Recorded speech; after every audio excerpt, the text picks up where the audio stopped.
Last to last time नहीं हो सकी, लास्ट टाइम एक हो सकी और सेकंड जो है वो ट्यूसडे की मेरी कुछ कमिटमेंट्स थी। बिस्मिल्लाह करके स्टार्ट करते हैं। हम इसके एंटरप्राइज मैनेजमेंट के टोटल क्वालिटी मैनेजमेंट के ऊपर थे और इसके जो है वो चैप्टर नंबर 8 एंड 9 दो चैप्टर्स हैं इसके। 8 हमने कर लिया था और 9 इंशाल्लाह आज हम फिनिश कर लेंगे। अच्छा, मुझे दरअसल क्विकली से बता दें, मेरी आवाज़ सब स्टूडेंट्स को आ रही है?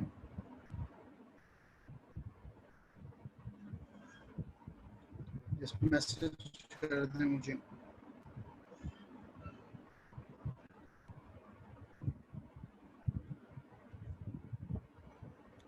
ठीक हो गया। अच्छा, ये तो ओल्ड है जो स्क्रीन आपको शेयर हो रही है, सर्कल मॉडल ये हम कर चुके थे। और जो लास्ट हमने किया था बेंचमार्किंग, लास्ट टॉपिक जो हमारा था लास्ट क्लास के अंदर वो बेंचमार्किंग के ऊपर था। फिर हमने टाइप्स ऑफ बेंचमार्किंग देखी थी। इसके अंदर जो लास्ट टॉपिक था इसमें हमने देखा था कि इसके लिए एक सेंटेंस मैंने कहा था, जो ऑथर कहते हैं कि वाई यू आर री इन्वेंटिंग द व्हील, आप पहिया दोबारा से क्यों ईजाद करें जब ऑलरेडी पहिया ईजाद हुआ हुआ है। जब ऑलरेडी बेस्ट प्रैक्टिसेस बनी हुई हैं, स्टैंडर्ड सेट हुए हुए हैं, तो आप खुद से बेस्ट प्रैक्टिसेस ना बनाएं, बस उनको क्या करें, कॉपी करें और उनको पेस्ट कर दें, यानी उनको इंस्टॉल करें और उसको इम्प्लीमेंट करें उन बेस्ट प्रैक्टिसेस को अपनी ऑर्गेनाइजेशन के अंदर। फिर types of benchmarking, competitive benchmarking थी, internal benchmarking and functional benchmarking. अच्छा, कंपैटिटिव, अगर आप डायरेक्ट जो कंपैटिटर्स हैं उनसे भी बेंचमार्क कर सकते हैं, उनकी जो बेस्ट प्रैक्टिसेस हैं उनको आप कॉपी कर सकते हो, उनको अपना स्टैंडर्ड बना सकते हैं कि ये हमारा बेंचमार्क है, और फिर उसको आप अपने इसमें इंस्टॉल कर सकते हैं या इम्प्लीमेंट कर सकते हैं। लेकिन आप इंडस्ट्री से हटकर अगर कोई बेस्ट प्रैक्टिसेस हो रही हैं तो आप उनको भी बेंचमार्क बना सकते हैं। जैसे कि मैंने बताया कि डेल की जो ऑनलाइन कस्टमाइजेशन की जो ऑफ़र थी कि आप customize product, laptop, computer buy कर सकते हैं डेल की वेबसाइट से, वही कस्टमाइजेशन की ऑफ़र जो है वो ऑटोमोबाइल कंपनीज़ ने भी वहाँ से कॉपी की, उसको बेंचमार्क बनाया और वो इम्प्लीमेंट कर दी उन्होंने। ठीक है, तो दैट्स आल्सो कि आपकी वो अगर आप देख लें तो डेल आईटी इंडस्ट्री से है और वो ऑटोमोबाइल इंडस्ट्री है, गाड़ियाँ बनाने और कंप्यूटर्स बनाने वाली, तो वो आप अदर देन कंपैटिटर्स भी बेंचमार्क कर सकते हैं। ठीक है, लास्ट टाइम ये हमने देखा था टाइप्स ऑफ बेंचमार्किंग के अंदर। फिर बेंचमार्किंग प्रोसेस देखा था। ये आपकी बुक में से मैंने सारी स्टेजेस और सारे स्टेप्स जो हैं वो बताए थे कि प्रोसेस के 7 स्टेप्स हैं। किस प्रोसेस को आपने बेंचमार्क करना है, रिस्पॉन्सिबिलिटीज असाइन करें, पार्टनर टू बेंचमार्क अगेंस्ट, किसके अगेंस्ट हम करेंगे, किसी भी पोटेंशियल पार्टनर को हम देख सकते हैं, collect, analyse and evaluate information, then identify best practices, implement the change and review the success। ये लास्ट टाइम हम डिटेल में विद एग्जांपल, मैंने आइसलैंड की एग्जांपल दी थी होम डिलीवरी प्रोडक्ट्स की, और उस लिहाज से उन्होंने उसको नई एक चीज़ थी होम डिलीवरी की, जो इससे पहले वो नहीं कर रहे थे और उन्होंने उसको इम्प्लीमेंट किया। इस एग्जांपल से मैंने उसको समझाया था। अच्छा, आज का जो टॉपिक है वो हम स्टार्ट करेंगे बिजनेस प्रोसेस री इंजीनियरिंग। ठीक है, अगर इसके वर्ड को ही हम देखें तो जो बिजनेसेस के प्रोसेसेस हैं, प्रोसेस को मैं कई तो एक्सप्लेन कर चुका हूँ, इवन एचआर, मार्केटिंग और ऑपरेशंस में प्रोसेस बहुत डिस्कस हुआ है। तो उस प्रोसेस को नए तरीके से करना, री इंजीनियर करना, आइदर वो प्रोसेस जिसके अंदर आपका प्रोडक्ट मैन्युफैक्चरिंग हो रही है, चाहे वो सर्विस से रिलेटेड है, तो वो उसको आपने कैसे री इंजीनियर करना है। ठीक है, ये क्या है, it's a business management strategy, ये बिजनेस मैनेजमेंट की स्ट्रेटजी है। ठीक है, focusing on the analyzing on the analysis and design of workflows and business processes within an organization. Workflow, काम करने का तरीका, काम किस तरीक़ेकार से होता है। अगर हम एक एडमिशन के प्रोसेस को देखें, वही एग्जांपल, तो जो उसका तरीका क्या है, सबसे पहले आप उसके अंदर एडमिशन का फॉर्म फिल करेंगे। लाइक ट्रेडिशनल मेथड भी बताया था मैंने जो एडमिशन के प्रोसेस का, कि आप आते हैं, प्रोस्पेक्टस बाय करते हैं, आप प्रिंटेड के अंदर उसके अंदर प्रोस्पेक्टस में फॉर्म्स फिल होते हैं, फॉर्म्स को फिल करते हैं, डॉक्यूमेंट अटैच करते हैं और उसको सबमिट कर देते हैं। ठीक है, सबमिट करने के बाद फिर क्या है वो आपको टेस्ट के लिए बुलाएंगे, इंटरव्यू के लिए बुलाएंगे, तो ये एक वर्क फ्लो है, ठीक है। एक मैन्युफैक्चरिंग ऑर्गेनाइजेशन के अंदर रॉ मटेरियल आता है, वो प्रोसेस होता है और फिनिश गुड के अंदर उसको ट्रांसफॉर्म करते हैं और फिनिश गुड के अंदर वो एक प्रोडक्ट बनाते हैं। That is a work flow. काम करने का तरीक़ाकार या काम किस फ्लो से चलता है किसी भी ऑर्गेनाइजेशन के अंदर, फैक्ट्री के अंदर, प्रोडक्शन के अंदर, उनका काम का तरीक़ाकार क्या है, ठीक है। तो आप एनालिसिस करते हैं। एनालिसिस का मैंने पहले बताया, इट्स अ थॉरो इन्वेस्टिगेशन, ठीक है। आप एनालाइज करते हैं, thorough investigation of a problem और a situation in hand. Thoroughly investigate करते हैं जो प्रॉब्लम है या सिचुएशन आपके हाथ में, that is known as a analysis, ठीक है। तज्जिया करना, मुआजना करना किस चीज़ का, कि हम काम किस तरह से करते हैं, कौन से ऐसे स्टेप्स हैं जिनसे हम अपने काम को सर अंजाम देते हैं किसी भी एक एक्टिविटी को, ठीक है। एचआर के अंदर हमने टेलर की हमने थ्योरी पढ़ी थी, जिसमें उस दौर के अंदर जब उसने थ्योरी दी थी तो उसने ये कहा था कि मोस्टली चीज़ें जो हैं वो हाथ से हैंडल की जाती थी। तो फिर उसने क्या किया, नई मशीनरी को इन्वॉल्व किया जाए, ठीक है। अब मशीनरी इन्वॉल्व होती है मोस्टली फैक्ट्रीज के अंदर, जहाँ पे हैवी इक्विपमेंट को उठाया जाता है और उनको शेल्फ के अंदर लगाया जाता है, आपने भी देखा होगा, ठीक है। तो उस वर्क फ्लो को डिज़ाइन करना पहले मैनुअल हो रहा था, अब जो है वो मशीनरी के थ्रू हो रहा है। That can be a workflow, ठीक है। And business process within an organization, या फिर एक प्रोसेस जो ऑर्गेनाइजेशन के अंदर है उसको क्या करना, एनालाइज करना और उसको डिज़ाइन करना, ठीक है। ये क्या कहलाता है, बिजनेस प्रोसेस री इंजीनियरिंग। फर्दर आपको अंडरस्टैंडिंग होगी। जो नेक्स्ट पैराग्राफ है इसमें, that's aim to help organization fundamentally rethink how they do their work in order to improve customer services। जो काम ऑलरेडी कर रहे हैं उसको कैसे उन्होंने रीथिंक करना है ताकि कस्टमर सर्विसेज को इम्प्रूव किया जाए। एक एग्जांपल आपको मैंने दी थी ऑपरेशंस के अंदर और मार्केटिंग से भी रिलेटेड है, कि जैसे सुपरमार्केट्स का अक्सर होता है कि 3 कस्टमर इज अ क्यू। अब क्यू लग जाता है और आपको मैं बताऊँ कि जब आप डेबिट कार्ड की ट्रांजैक्शन करते हैं तो 2 रिसीट्स आती हैं। एक रिसीट पे आपसे काउंटर वाला साइन लेता है कि यस दिस इज़ यू, आपका कार्ड है, आपका साइन लेते हैं, ठीक है। और फिर वो साइन वाली रिसीट आपसे वापस ले लेते हैं और फिर आपको वो रिसीट जो है दूसरी उसकी रिसीट डेबिट कार्ड की देते हैं, और जो आपने प्रोडक्ट परचेज किया उसकी रिसीट्स आपको 2 रिसीट्स मिलती हैं। One is the debit card transaction, और जो दूसरी आपने परचेजिंग किया उसकी ट्रांजैक्शन की रिसीट्स आपको मिलती हैं। इसके अंदर उस कंपनी ने क्या किया था, उसने कहा कि अगर हमारे पास जब रश होती है, क्यूज लग जाते हैं, तो हमने ये करना है कि $25 से कम की जो ट्रांजैक्शन है उसके ऊपर हमने कस्टमर से साइन सिग्नेचर नहीं लेने। वजह क्या है, ताकि कस्टमर हमारा टाइम बच सके, जो सिग्नेचर का टाइम है, ठीक है, और हमारे जो लंबे क्यूज हैं वो क्या हो सके, बच सके।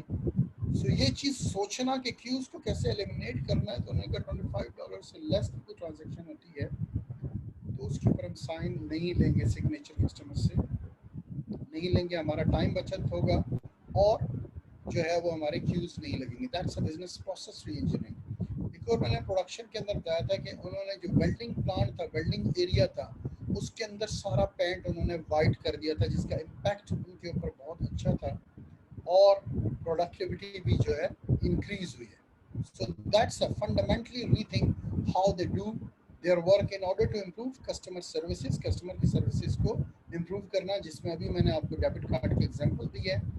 कट ऑपरेशनल कॉस्ट, ऑपरेशन की कॉस्ट को कैसे रिड्यूस किया जा सकता है, and become world class competitor, ठीक है, और आप लीडिंग कंपैटिटर्स की दौड़ के अंदर टॉप के अंदर आ सकते हैं, या आप नंबर 1 कंपनी बन सकते हैं।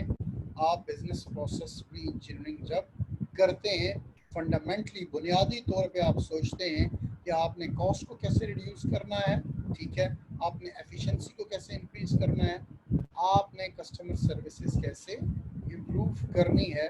That is known as a business process reengineering. Admission के प्रोसेस को जो मैं अक्सर बताता हूँ कि जिसके अंदर आप जो है वो कंप्यूटराइज कर देते हैं, ऑनलाइन ही बैठ के घर से, जो आदमी गिलगित में है, मुल्तान के अंदर है, लिया में है, भावलपुर के अंदर है, ठीक है, और उसने इस्लामाबाद के किसी कैंपस में एडमिशन लेना है, तो वहाँ से बैठ के अपने फॉर्म्स फिल करेगा, स्कैन करके या अब तो पिक्चर लेके उसको अटैच करेगा, बैंक के अंदर चालान फॉर्म जमा करा के उसकी कॉपी सबमिट कराएगा।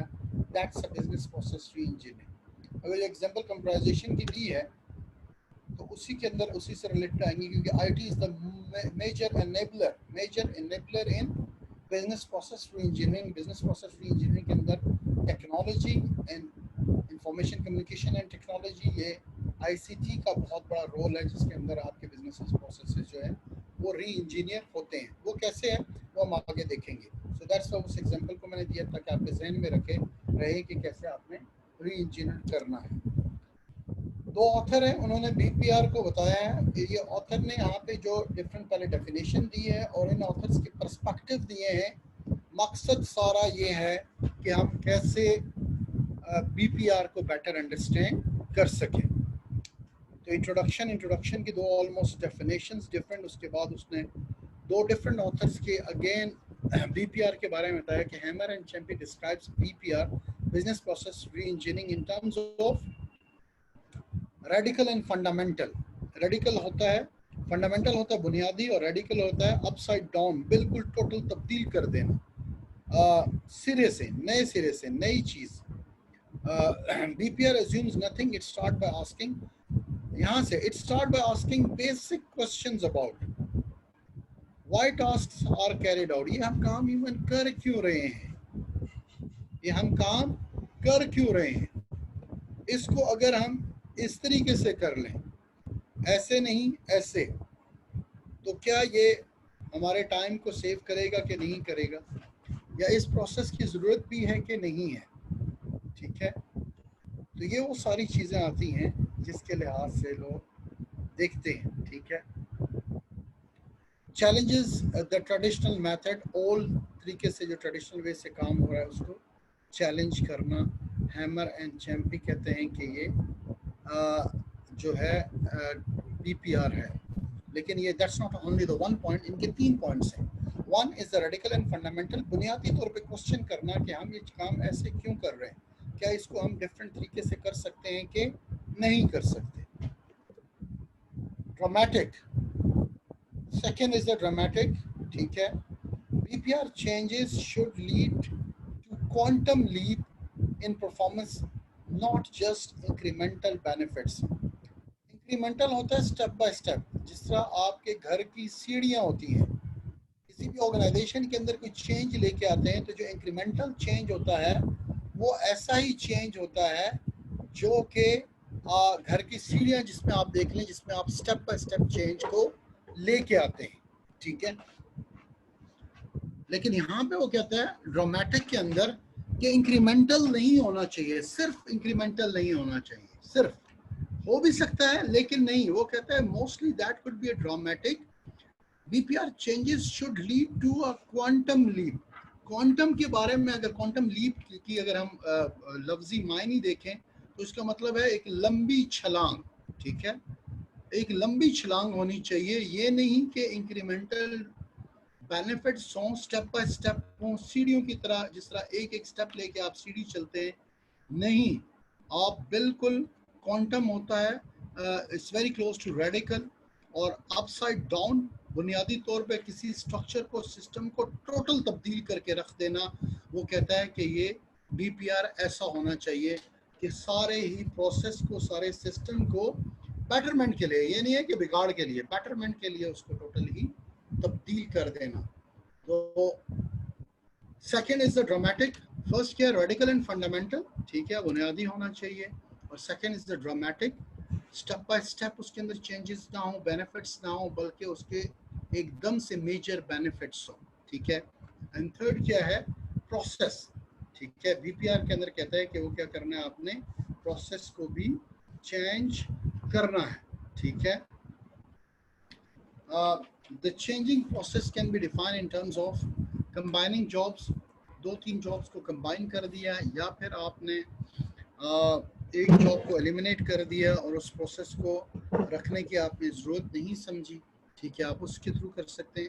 डिवॉल्व डिसीजन मेकिंग बहुत अच्छा है कि टाइम के ऊपर, मौके के ऊपर लोग डिसीजन ले सकें और उनके पास अथॉरिटी हो कि वो उस डिसीजन को कर सकें। ठीक है, तभी हैमर के अकॉर्डिंग, इन ऑथर्स के अकॉर्डिंग, तभी आप जो है वो बीपीआर जो है वो इम्प्लीमेंट कर सकते हैं। ठीक है, कि आप अगर सुपरवाइजर्स हैं ऑपरेशंस के अंदर तो उनके पास अथॉरिटी हो कि वो जो बेटर समझते हैं ऑपरेशंस के अंदर उसको वो उसी टाइम पे जो बेटरमेंट है वो डिसीजन ले लें और उस तरह से उस तरीके से काम कर सकें। Reduce checks and control with quality built in. I don't think इस पॉइंट को समझाने की ज़रूरत है, क्योंकि इसको हम बहुत ज़्यादा हम पढ़ चुके हैं, जहाँ पे वो अटॉनमी और अथॉरिटी की हमने बात की है और पर्सन खुद रिस्पॉन्सिबल होगा अपनी क्वालिटी को मेंटेन करने के लिए। दैट्स द सेम पॉइंट कि चेक्स को रिड्यूस किया जाए और लोग खुद से क्वालिटी को इम्प्रूव करें। बिल्ट इन उनके अंदर ये फिलॉसफी ओवरऑल कंपनी के अंदर कि हमने क्वालिटी को इम्प्रूव करना है। ठीक है, सो ये 3 पॉइंट्स हैं हैमर एंड चैम्पी के जो डिस्क्राइब करते हैं कि बीपीआर क्या है। आगे प्रोसेस के अंदर ही इसी प्रोसेस के फर्दर कंटिन्यूएशन है। ठीक है, वो कहता है आईटी, जैसा कि मैंने अभी पहले बात की एडमिशन प्रोसेस की बात की और मैंने आपको बताया कि इस वजह से मैंने इसकी एग्जांपल दी है कि IT is the major enabler. IT major enabler है आपके पूरे के पूरे सिस्टम को तब्दील करने के लिए। अब अगर हम various there are loads of other examples, ठीक है, जिसके रिलेटेड आप कह सकते हैं कि हम देख सकते हैं बीपीआर क्या है। आईटी ने बहुत बड़ी बड़ी कंपनीज को टोटली ट्रांसफॉर्म कर दिया, तब्दील करके रख दिया। ठीक है, अगर आईटी के अंदर computer aided designing, computer aided manufacturing की हम बात करें तो उसमें पूरे के पूरे बिजनेस प्रोसेस इंजीनियरिंग सारा ओल्ड प्रोसेस ख़त्म हो गया। अब आईटी के अंदर पहले ट्रेडिशनल था कि लोग जो हैं वो इनोवेशन एंड क्रिएटिविटी की तरफ नहीं आते थे, बिजनेसमैन, और एक ट्रेडिशनल कॉन्सेप्ट होता था कि जो ऑनर है उसने कैश के गल्ले को नहीं छोड़ना। ठीक है, कैश के गल्ले पे जब तक काउंटर पे ऑनर बैठा हुआ है तो आपका बिजनेस चल सकता है, बिजनेस सेव है, आपकी मनी सेव है, वरना नहीं चल सकता। और ऑनर क्या करता था, वो सुबह अगर 8 बजे ओपन कर रहे हैं 8 और शाम को 10 बजे बंद करते हैं या 9 बजे करते हैं, तो 12 से 14 घंटे वो अपने उस काउंटर को बिल्कुल नहीं छोड़ सकता। लेकिन आईटी ने इतना एनेबल किया कि अब सबसे पहले वो काउंटर को ही छोड़ते हैं। आप जितने सुपरमार्केट्स के अंदर देख लें और चेन स्टोर्स हैं, वहाँ पे कैश काउंटर को ही छोड़ा हुआ है उन्होंने और लोग डील करते हैं। और आईटी में उसका मैकेनिज्म ऐसे है कि उनकी अगर टेल मशीन के अंदर मनी शॉर्ट होती है तो जो पर्सन वहाँ पे है वो उसको रिस्पॉन्सिबल है। और मनी शॉर्ट कैसे है, क्योंकि उनका टोटल कंप्राइज सिस्टम है जिसके थ्रू सारी सेल होती है और by the end of the day उनके पास उतनी कैश मौजूद होनी चाहिए। If there is a problem, उनके बैक एंड पे कैमरास लगे होते हैं और वो पूरे दिन की रिकॉर्डिंग चेक कर सकते हैं कि व्हाट वाज द इशू, ये मनी शॉर्ट क्यों हुई है। ठीक है, तो ये आईटी इज द एनेबलर जो पूरे के पूरे प्रोसेस को, पूरे पूरे बिजनेस को टोटल चेंज कर रहा है। और सम टाइम आईटी और सॉफ्टवेयर की इम्प्लीमेंटेशन की वजह से आपको रेडिकल बुनियादी तौर पे अपसाइड डाउन पूरे के पूरे आपको अपने वर्क फ्लो को चेंज करना पड़ जाता है। जो काम करने का तरीका कार है उस पूरे तरीके कार को आपको तब्दील करना पड़ता है। इससे पहले ERP 1, ERP 2, MRP 1, MRP 2 और ERP हमने पढ़ा, जिसके अंदर हमने देखा कि वो पूरे के पूरे बिजनेस प्रोसेसेस को क्या कर रहे हैं, री इंजीनियर कर रहे हैं। ठीक है,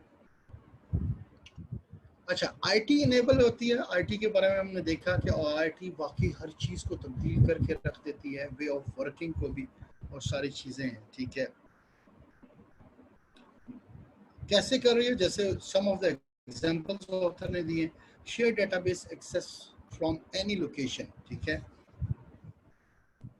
किसी भी जगह से आप अगर चेन स्टोर्स के अंदर शॉपिंग करने जाते हैं तो आप देखते हैं आपने बाय किधर और से किया, और अगर आप रिटर्न करना चाहते हैं तो आप किसी भी जगह पे रिटर्न कर सकते हैं।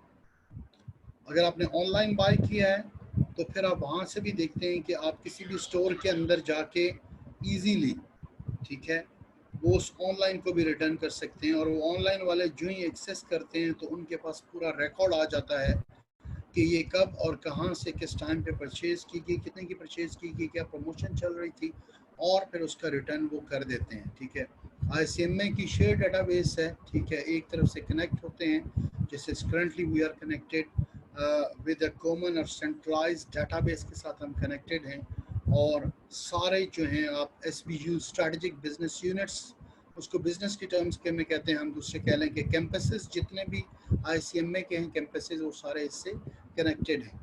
अगर ये ऑनलाइन है जूम के थ्रू, अगर ऑफलाइन भी हम जब देखते हैं तो ICMA का एक सेंट्रलाइज कनेक्टेड है जो कि कराची के सर्वर से कनेक्टेड होता है, और वो सिस्टम जो है वो सारे रीजनल कैंपसेस के अंदर सारी मॉनिटरिंग कर रहा है, इवन अटेंडेंस से लेके सैलरी तक सारी चीज़ें जो हैं उसके ऑनलाइन मैनेज हो रही थी। That's a share database access.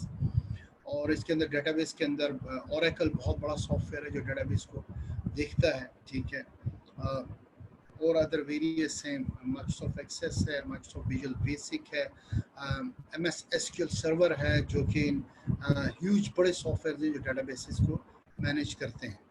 ठीक है, expert system to devolve expertise systems हैं जो कि एक्सपर्टीज को शेयर करते हैं, डिवॉल्व करते हैं।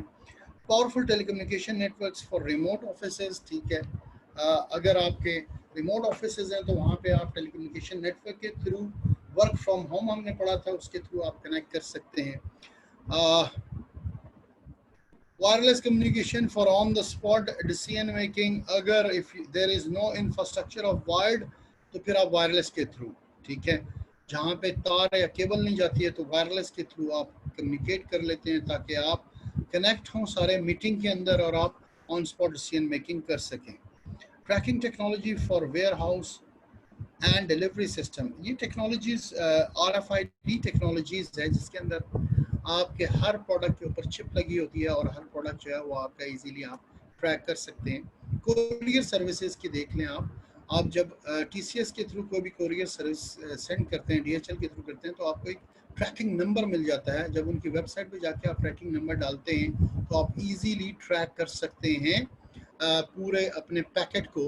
ठीक है, अगर पिंडी से लाहौर आना है और लाहौर आपने कस्टमर को भेजना है तो आपके पास जो ट्रैकिंग नंबर है उससे आप मॉनिटर करके कस्टमर को बता सकते हैं और कस्टमर को भी दे सकते हैं कि वो खुद से ट्रैक कर लें, और जिसके थ्रू आपके, और साथ मैसेजेस का भी सिस्टम होता है, आपके पास मोबाइल फ़ोन के अंदर मैसेजेस आना शुरू हो जाते हैं। ठीक हो गया। यही सेम चीज़ वेयर हाउस के अंदर भी होती है, स्टोर्स के अंदर भी होती है। वेयर हाउस से आपके स्टोर से और आपके टिल मशीन से उसका निकलना वो वेयर हाउस से माइनस कर देता है। ये सारी टेक्नोलॉजी ट्रैकिंग टेक्नोलॉजी कहलाती है। जब ये जो सुपरमार्केट की टिल मशीन से जब मैं और आप बाय करते हैं किसी भी चीज़ को, तो बैक एंड के अंदर जो सिस्टम होता है वो उसको उस शॉप के इन्वेंट्री एंड स्टॉक दोनों में से माइनस कर देता है और वो शो करता है कि ये प्रोडक्ट सेल हो चुका है। और इसी लिहाज से अगर वो 25 प्रोडक्ट पड़े हुए थे और आज दिन के अंदर 15 सेल हुए तो bye the end of the day की रिपोर्ट में वो उन 15 की क्वांटिटी के बारे में मेंशन कर देगा। सो ये सारे एक ट्रैकिंग सिस्टम है जो वेयर हाउस और हर तरफ जो है इम्प्लीमेंट होते हैं।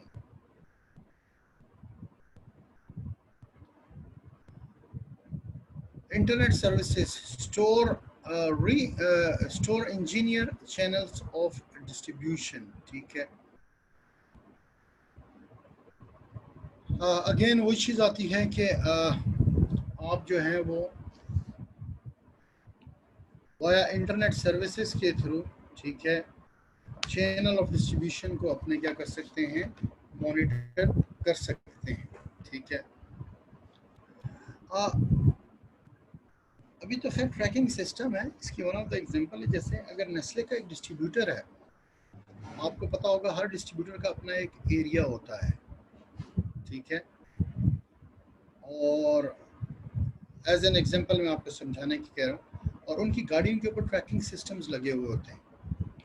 Bye the end of the day वो डिस्ट्रीब्यूटर खुद से अपनी गाड़ियों को मॉनिटर कर सकता है कि इन गाड़ियों ने जो एक मार्केट करनी थी, उस मार्केट में इस जोग्राफिकल एरिया के अंदर इतने स्टोर्स को विजिट करना था, इतनी शॉप्स को विजिट करना था, इतनी स्ट्रीट्स के अंदर इतनी रोड्स पे उन्होंने जाना था। Bye the end of the day वो चेक कर सकते हैं यस ये वहाँ तक गए हैं कि नहीं गए। और सिस्टम में ऑलरेडी फीड होता है और सिस्टम खुद से वेरिएंस दे देता है कि ये उस जगह पे गए हैं कि नहीं गए। दूसरी चीज़, ओवरऑल बिग कंपनीज को ये चीज़ मॉनिटर करने के लिए नेस्ले को इटसेल्फ कि एक डिस्ट्रीब्यूटर अपनी टेरिटरी से हट कर किसी दूसरे डिस्ट्रीब्यूटर की टेरिटरी में जाके सेल तो नहीं कर रहा, ठीक है।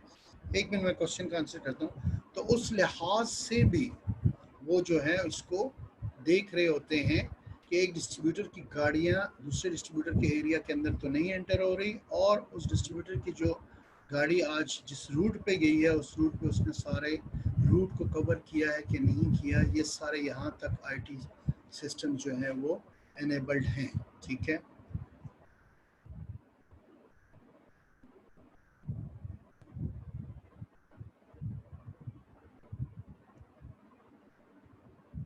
अच्छा, ट्रैकिंग टेक्नोलॉजी में बता रहा था, और अभी भी जैसे मैंने ट्रैकिंग टेक्नोलॉजी के बारे में आपको बता दिया, जैसे नेस्ले के डिस्ट्रीब्यूटर हैं, क्योंकि नेस्ले का मुझे पता है, नेस्ले के डिस्ट्रीब्यूटर्स की गाड़ियों के अंदर ट्रैकिंग सिस्टम लगा है। ये ऐसी ट्रैकर है जो कि हम गाड़ी के अंदर लगाते हैं, अपने नॉर्मल ट्रैकिंग सिस्टम है, और ये अब सप्लाई चेन एंड लॉजिस्टिक्स के अंदर हर गाड़ी के अंदर लगा हुआ होता है। जो बड़ी बड़ी सप्लाई चेन एंड लॉजिस्टिक्स की कंपनीज हैं जो कि लॉजिस्टिक्स प्रोवाइड करते हैं, लॉरीज प्रोवाइड करते हैं, गाड़ियाँ, ताकि लोगों के गुड्स को, सामान को एक जगह से दूसरी जगह पे वो मूव करें। ये तो बिग कंपनीज हैं जो वन सिटी से अनदर सिटी के अंदर लोगों के सामान को मूव करके लेके जाती हैं, ठीक है। नेस्ले की डिस्ट्रीब्यूट, और ये वही ट्रैकिंग सिस्टम है जो हम अपनी गाड़ी के अंदर, अपने पर्सनल घर की गाड़ी के अंदर भी लगाते हैं, ये वही है। लेकिन इसके अंदर आपको कंट्रोल्स कुछ ज़्यादा दे दिए जाते हैं, जिसके अंदर आपके पास एडमिनिस्ट्रेटिव कंट्रोल भी होता है, जिसके अंदर bye the end of the day आप अपनी गाड़ियों को ट्रैक कर सकते हैं, देख सकते हैं, मॉनिटर कर सकते हैं। अब जैसे मैंने बताया कि डिस्ट्रीब्यूटर है, तो एक डिस्ट्रीब्यूटर दूसरे डिस्ट्रीब्यूटर के इलाके में तो नहीं गया, उसकी गाड़ी तो नहीं गई, ये वो ट्रैकिंग सिस्टम से bye the end of the day उन्हें पता लग जाता है। अब इसी ट्रैकिंग सिस्टम के अंदर अगर उस डिस्ट्रीब्यूटर का आज एरिया था, एरिया ए के अंदर 5 स्ट्रीट्स थी और 10 रोड्स थी, और उसने 20 शॉप्स पे जाना था, तो वो क्या उन सारे एरिया को कवर किया कि नहीं किया, bye the end of the day management easily उसको देख सकती है। अब आ जाती है गुड्स ट्रैकिंग के ऊपर, तो हर गुड्स के ऊपर भी आप उसको ट्रैक कर सकते हैं। उसके अंदर सिस्टम होता है, सम टाइम इनके अंदर एक चिप होती है। कभी आप ये इवन गोलेमन से या जे डॉट से एक परफ्यूम बाय करें, तो आप देखेंगे उस परफ्यूम की बोतल के नीचे एक चिप इंसर्ट की हुई होती है, ठीक है।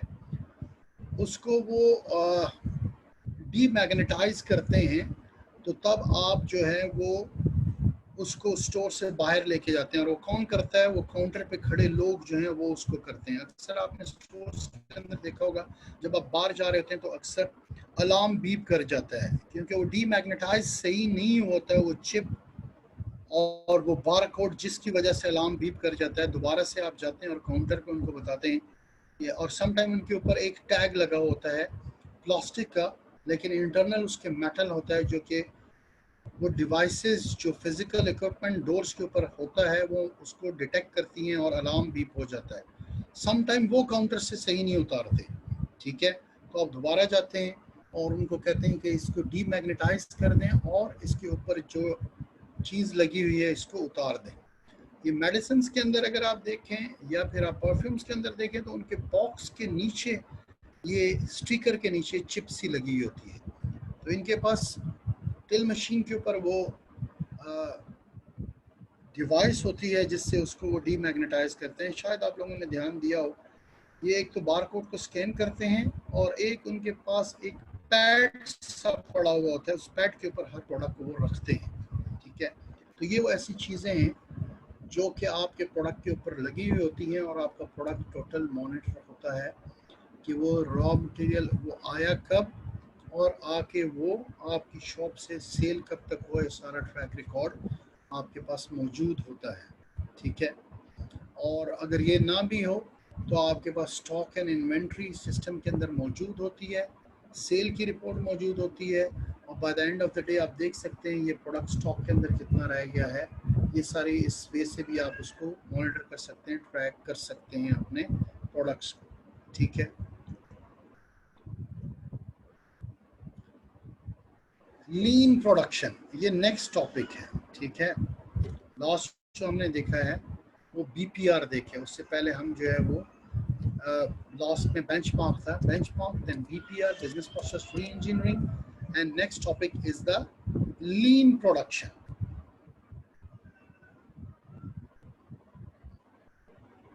ठीक है, इसमें ऑथर कहता है ये है क्या।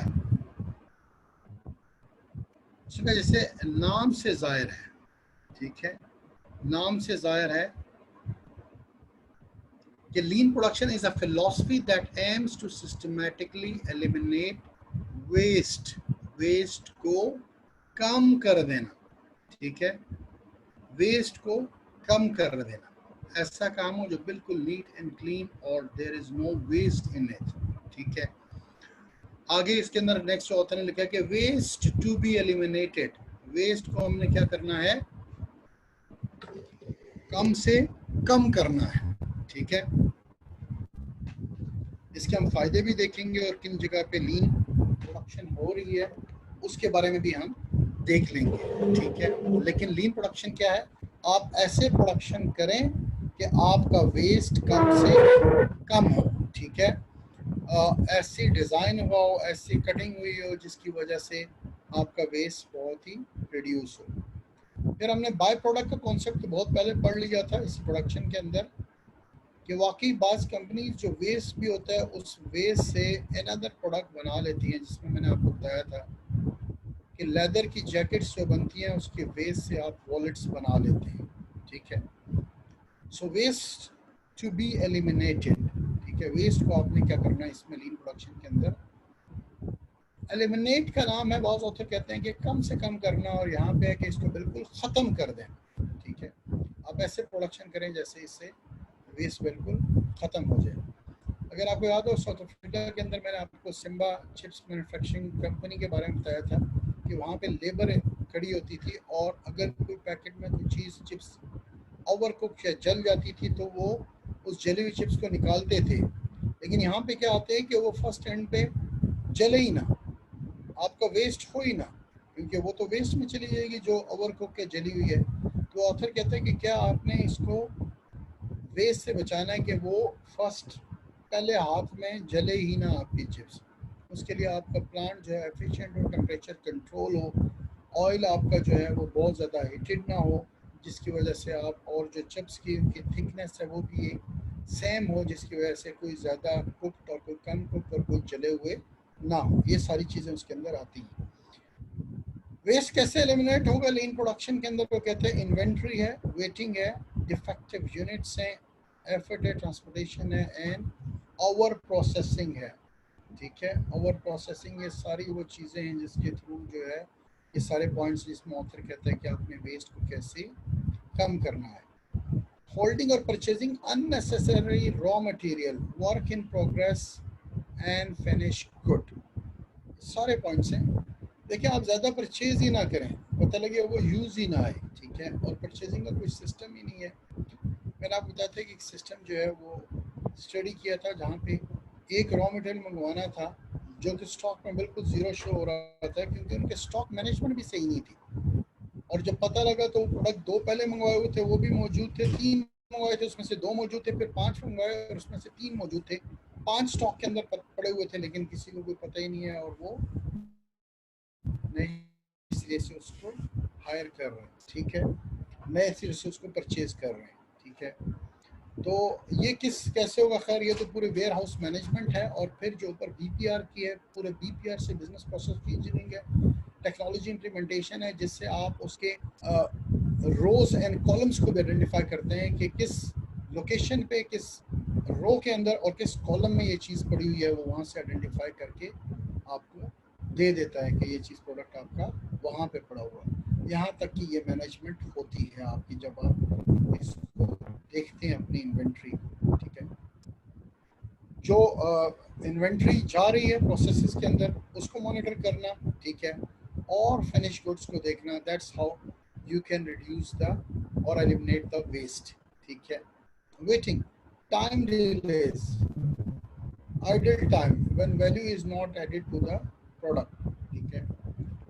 सो ये वो टाइम होता है जब कोई वर्किंग आइडल को, मैंने लास्ट टाइम भी समझाया था, इसके बारे में क्वेश्चन भी आया था कि जब कोई काम भी मौजूद नहीं होता, ठीक है, कोई काम भी नहीं होता and you are sitting idle, आप बैठे हुए होते हैं, और जब जो है वो कोई चीज़ नहीं हो रही होती है, कोई भी काम नहीं हो रहा होता, तो उस टाइम क्या है, there are wastage, waste of material है, प्रोडक्ट्स की भी वेस्टेज है।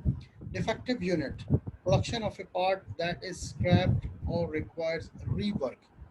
ये हम बहुत बार रीवर्क के बारे में देख चुके हैं और बहुत एग्जांपल से हम देख चुके हैं कि उसमें वो क्या कहते हैं कि फर्स्ट एंड पे आप डिफेक्ट होने ना दो, जिसके अंदर हमने देखा था prevention is better than cure. आप प्रिवेंट करो इससे कि आप उसके बाद चीज़ ख़राब हो तो उसको क्योर करो, तो वी रीवर्क ना हो, ठीक है, और आपके प्रोडक्ट जो यूनिट्स हैं उनके अंदर डिफेक्ट ही ना आए, शुरू से एक ही दफ़ा ना हो। जब डिफेक्ट नहीं आएगा तो आपका वेस्ट नहीं होगा।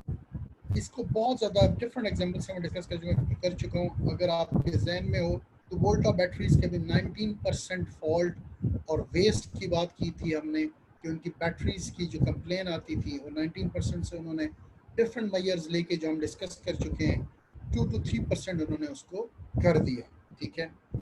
Actions of people equipment that do not add value, ठीक है, ऐसे काम जो कि वैल्यू ऐड नहीं कर रहे उसको आपने कैसे रिमूव करना है, ठीक है। वेस्टेड मोशन एक मैंने बताया था कि ऐसे दिन के अंदर फैक्ट्री के अंदर वो लेबर के मोशंस जिनका कोई काम ही नहीं है, और अगर उस प्रोसेस को री इंजीनियर कर दिया जाए तो जो वो फजूल में चल के दूर जाते हैं उसको ऐसे प्रोसेस करते हैं कि वो जो वेस्टेड मोशन है, जिस काम का, जिस हरकत का, जिस चलने का कोई फ़ायदा नहीं है, और डेली की बेसिस पे वैसे वो एक एक्टिविटी होती है, एक चलना पड़ता है एम्प्लॉयज़ को दूसरे डिपार्टमेंट जाके किसी चीज़ को लेने में, उस मोशन को बचाया जाए। यहाँ पे वो बात कर रहा है, ठीक है, कि लोग जो कि आइडल बैठे हुए हैं, कोई काम भी नहीं कर रहे, और उनके वेस्टेड मोशन को बचाया जाए। और दूसरी चीज़ है, और वो इक्विपमेंट जिनसे आपकी प्रोडक्शन सही नहीं हो रही है, उन प्रोडक्ट को भी एलिमिनेट किया जाए, रिमूव किया जाए। नई मशीनरी लेके आ सकते हैं, नए इक्विपमेंट, नए टूल्स लेके आ सकते हैं जो कि वर्क करें, ठीक है।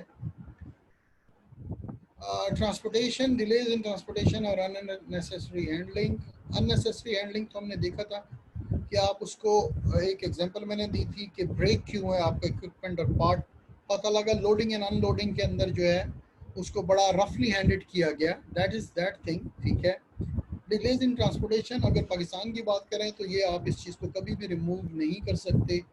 There are problems, troubles, traffic jams, road conditions जिसके अंदर आपके डिलेज आ सकते हैं, ठीक है। लेकिन अगर आप लॉन्गर टर्म में बिग कॉरपोरेशन की बात करें, डेवलप्ड जगह की बात करें, तो वहाँ पे आप उस ट्रांसपोर्टेशन की जो है कॉस्ट को रिड्यूस कर सकते हैं, एलिमिनेट कर सकते हैं।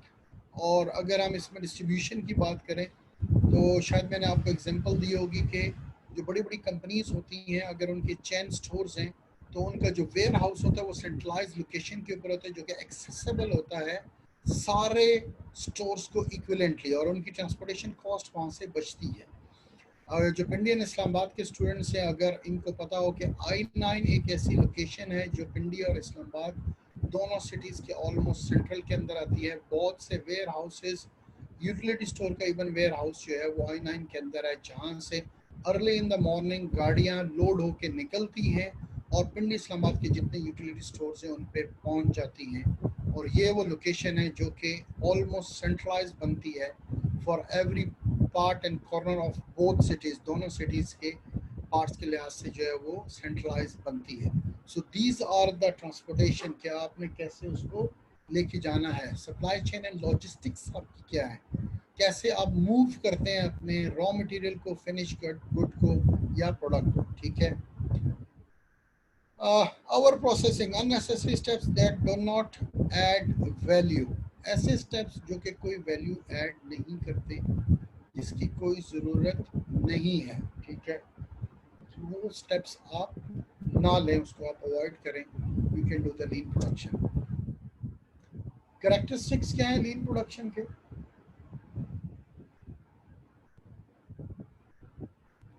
Improved production scheduling,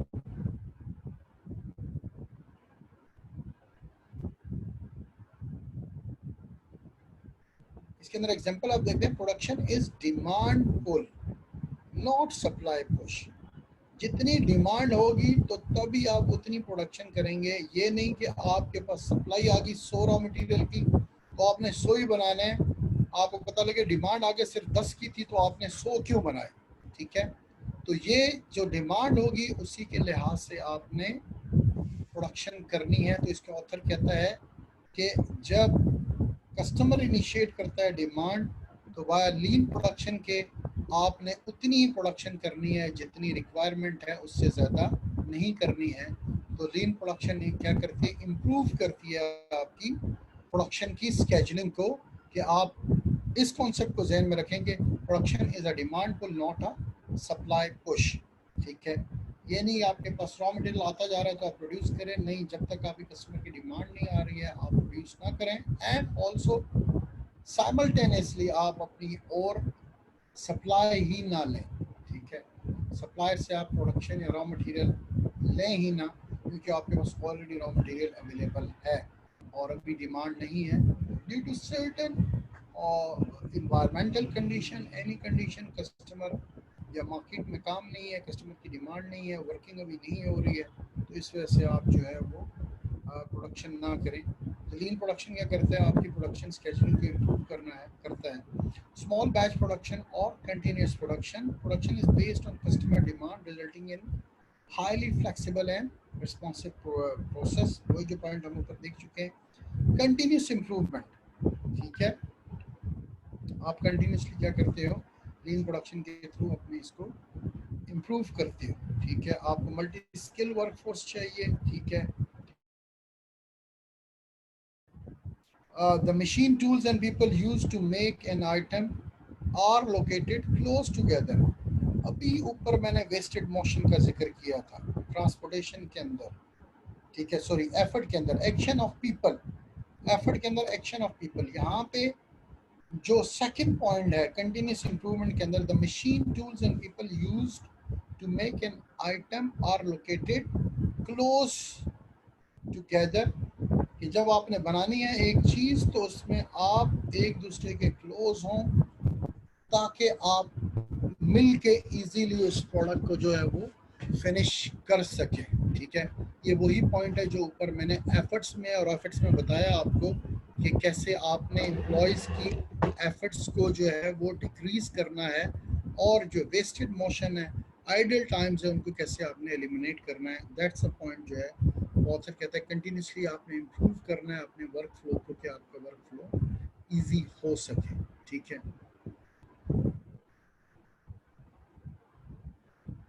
quality at source reduces reworking, ये हम बहुत देख चुके हैं दोनों चैप्टर्स के अंदर, स्पेशली इस चैप्टर के अंदर तो हम रीवर्किंग को बहुत डिस्कस कर चुके हैं। ठीक है, इक्वालिटी को कैसे हमने एज ए इम्प्रूव करना ताकि रीवर्किंग ना हो सके। A clean and orderly work place, आपकी वर्क प्लेस जो है वो बिल्कुल से ही क्लीन हो। वन ऑफ माई टीचर, उन्होंने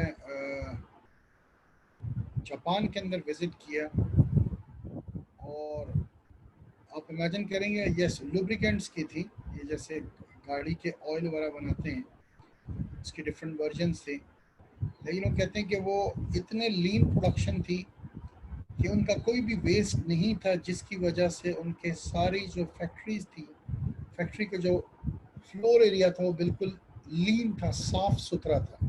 ठीक है, हतार बोला, सॉरी, यस, हतार वोलन की भी इजीली इसके अंदर एग्जांपल आ सकती है। एक मिनट क्लास होल्ड करेंगे।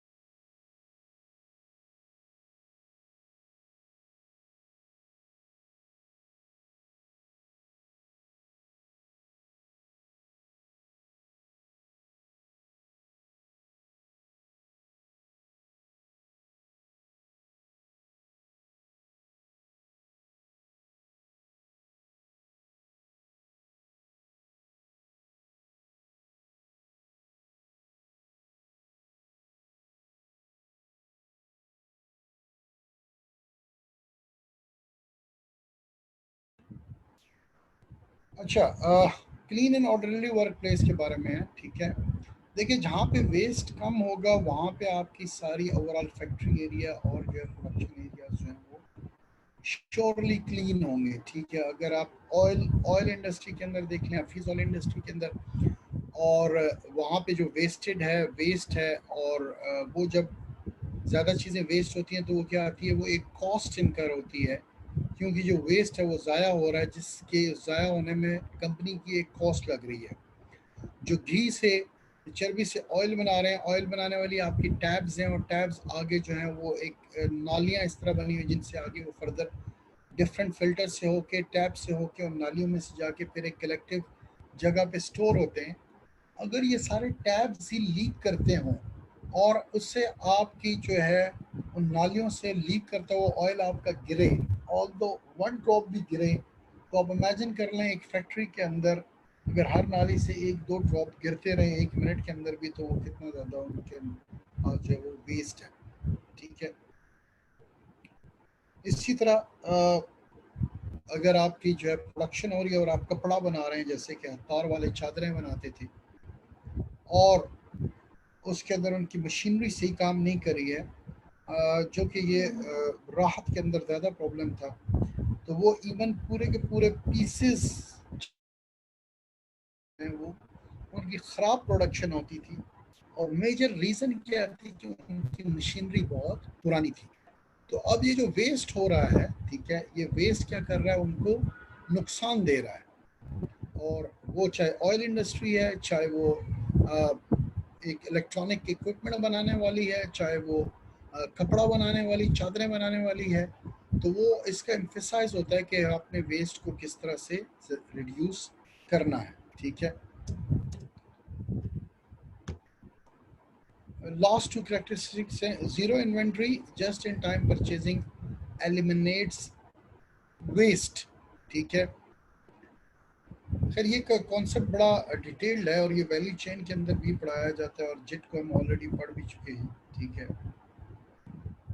ये शायद मैंने टोयोटा की आपको एग्जांपल भी दी हो ना, हो तो इसको दोबारा से हम देख लेते हैं, जस्ट इन टाइम है। जैसे टोयोटा टोक्यो के अंदर, ठीक है, आप उसके शोरूम में जाते हैं और कस्टमाइज गाड़ी आप ऑर्डर करते हैं, ठीक है। आप जब कस्टमाइज गाड़ी ऑर्डर करते हैं, यानी कि आपने बताया उसका रंग क्या होना चाहिए, 2 डोर होनी चाहिए, 4 डोर होनी चाहिए, इंजन कैपेसिटी कैसी होनी चाहिए, इंटीरियर किस तरह का होना चाहिए, स्टीरियो सिस्टम कैसा होना चाहिए, टायर्स कैसे होने चाहिए, दैट्स अ कस्टमाइज ऑर्डर, ठीक है।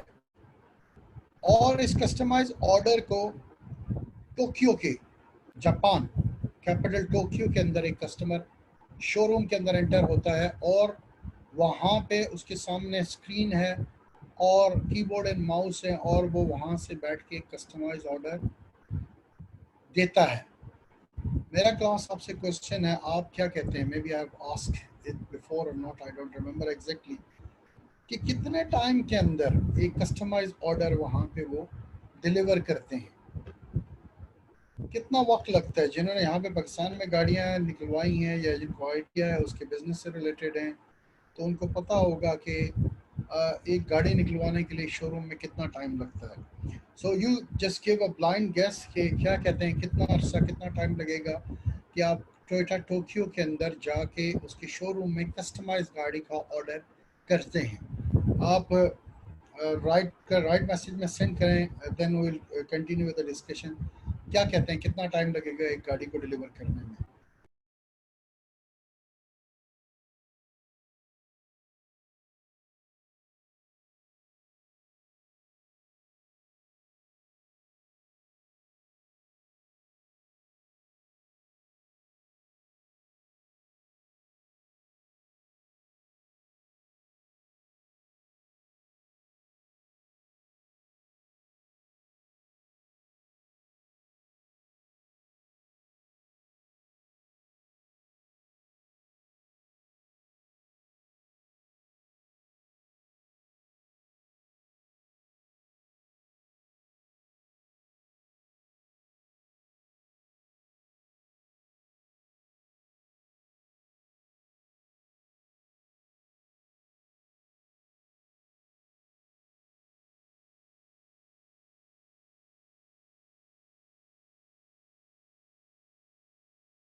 अच्छा, क्लास के आंसर्स नहीं मिले, मेरे पास टेक्स्ट मैसेज में भी कैसे फेक आंसर आया है।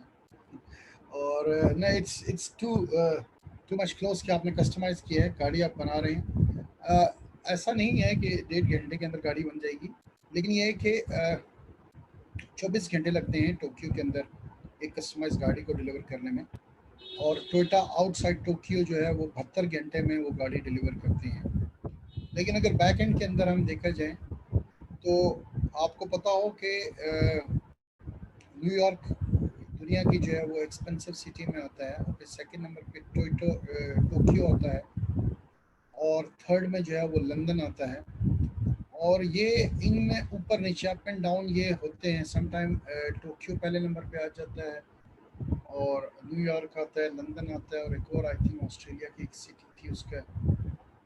ये शहर जो है ना वो एक्सपेंसिव सिटीज़ में आते हैं। तो if Toyota Tokyo is doing business in the one of the world's capital, one of the world's expensive city, तो ये वहाँ पे क्या करते हैं, इनकी ज़ीरो स्टॉक है, ठीक है, एंड ज़ीरो इन्वेंट्री, कुछ भी नहीं।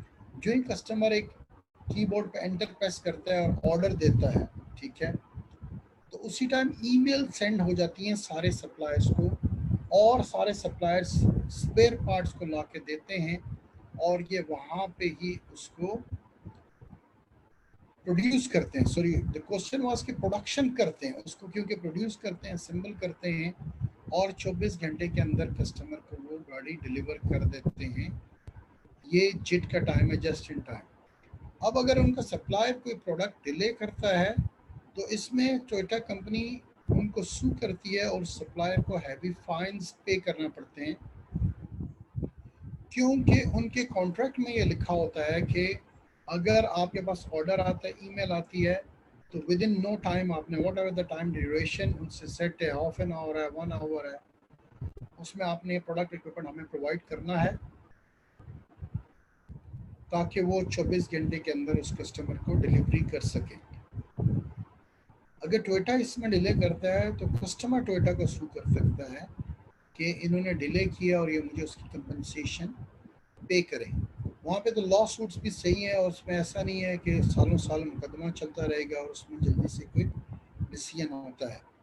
लेकिन जेट की जहाँ पे हम बात करते हैं, तो जस्ट इन टाइम का जो कॉन्सेप्ट है वो पाकिस्तान के अंदर उस लिहाज से इम्प्लीमेंट नहीं हो सकता। अगेन यहाँ पे डिफरेंट सर्कमस्टांसेस हैं, रोड कंडीशन है, ट्रैफिक जैम्स हैं, ठीक है, जिसकी वजह से आप जो है जस्ट इन टाइम डिलीवरी नहीं कर सकते। तो जो लीन प्रोडक्शन है जिसमें ज़ीरो वेस्ट है, उसके अंदर आप स्टॉक इन्वेंट्री मेंटेन ही नहीं करते। जस्ट इन टाइम की बेसिस के ऊपर आपके पास स्टॉक आता है, इन्वेंट्री आती है, आप उसको असेंबल करते हैं और उसको आप कस्टमर को डिलीवर कर देते हैं। लास्ट जो कैरेक्टरिस्टिक्स है लीन प्रोडक्शन का, zero waiting time. JIT production means that the work performed at each stage of the process is dictated solely by the demand for the materials for the next stage, thus reducing lead time. वही बात आती है, जब customer demand करेगा तो उसी time just in time order की basis के ऊपर आपके पास इन्वेंट्री आएगी, उसको आप प्रोसेस करेंगे, प्रोडक्ट बनाएंगे, और उसको आप आगे कस्टमर को डिलीवर कर देंगे। सो जिट जस्ट इन टाइम ही आप क्या करते हैं, आपका वेटिंग टाइम को क्या करता है, रिड्यूस करता है। आपके हाफ एन आवर की कमिटमेंट है तो with in half an hour आपका सप्लायर आपको वो स्पेयर पार्ट प्रोवाइड कर देगा, ठीक है।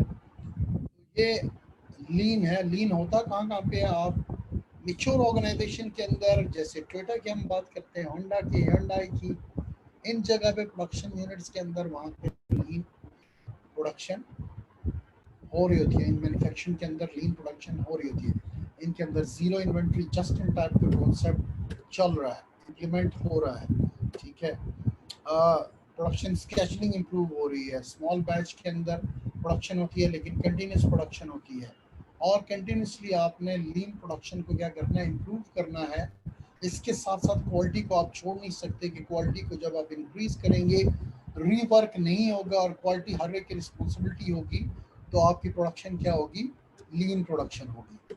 सो लीन प्रोडक्शन वर्ड से ज़्यादा है, जिसमें क्या करना है, वेस्ट को एलिमिनेट करना है, और इसके ये फर्दर कैरेक्टरिस्टिक्स है, ठीक है। लीन प्रोडक्शन के 6 कोर हैं। अच्छा, 6 core methods of lean production, इससे आगे हम स्टार्ट करेंगे। 5 मिनट की ब्रेक कर लें, 10:35 पे हम दोबारा से क्लास ज्वाइन कर लेते हैं। 6 core methods of lean production, जिसके अंदर से हम ऑलरेडी काफ़ी कर चुके हैं। जेट काइजन 5S और टोटल प्रोटेक्टिव मेंटेनेंस, ये हमने देखना है, लेकिन ब्रेक के बाद हम देखते हैं 6 core methods of lean production.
जी क्लास, लीन प्रोडक्शन की कैरेक्टरिस्टिक्स हमने कर ली थी ब्रेक से पहले, और ब्रेक के बाद हम core methods of lean production देख रहे थे, जिसमें जस्ट इन टाइम है, काइजन है, 5S प्रैक्टिसेस हैं, टोटल प्रोडक्टिव मेंटेनेंस। ठीक है, टोटल प्रोडक्टिव मेंटेनेंस वर्ड से ज़ाहिर है maintenance, it's all about maintaining your equipment. ठीक है, आप इक्विपमेंट, मशीनरी, जो मशीन्स हैं, टेक्नोलॉजी है, जो टूल्स हैं, उनको आपने कैसे मेंटेन करना है। ठीक है, लीन प्रोडक्शन के अंदर ये बहुत ज़रूरी है। अगर आपके प्रॉपर टूल्स ही नहीं है तो आप किसी भी चीज़ को प्रॉपरली प्रोड्यूस कर ही नहीं सकते। उसके अंदर टूल्स प्रॉपर ना होने की वजह से फॉल्ट आएंगे, डिफेक्ट आएंगे।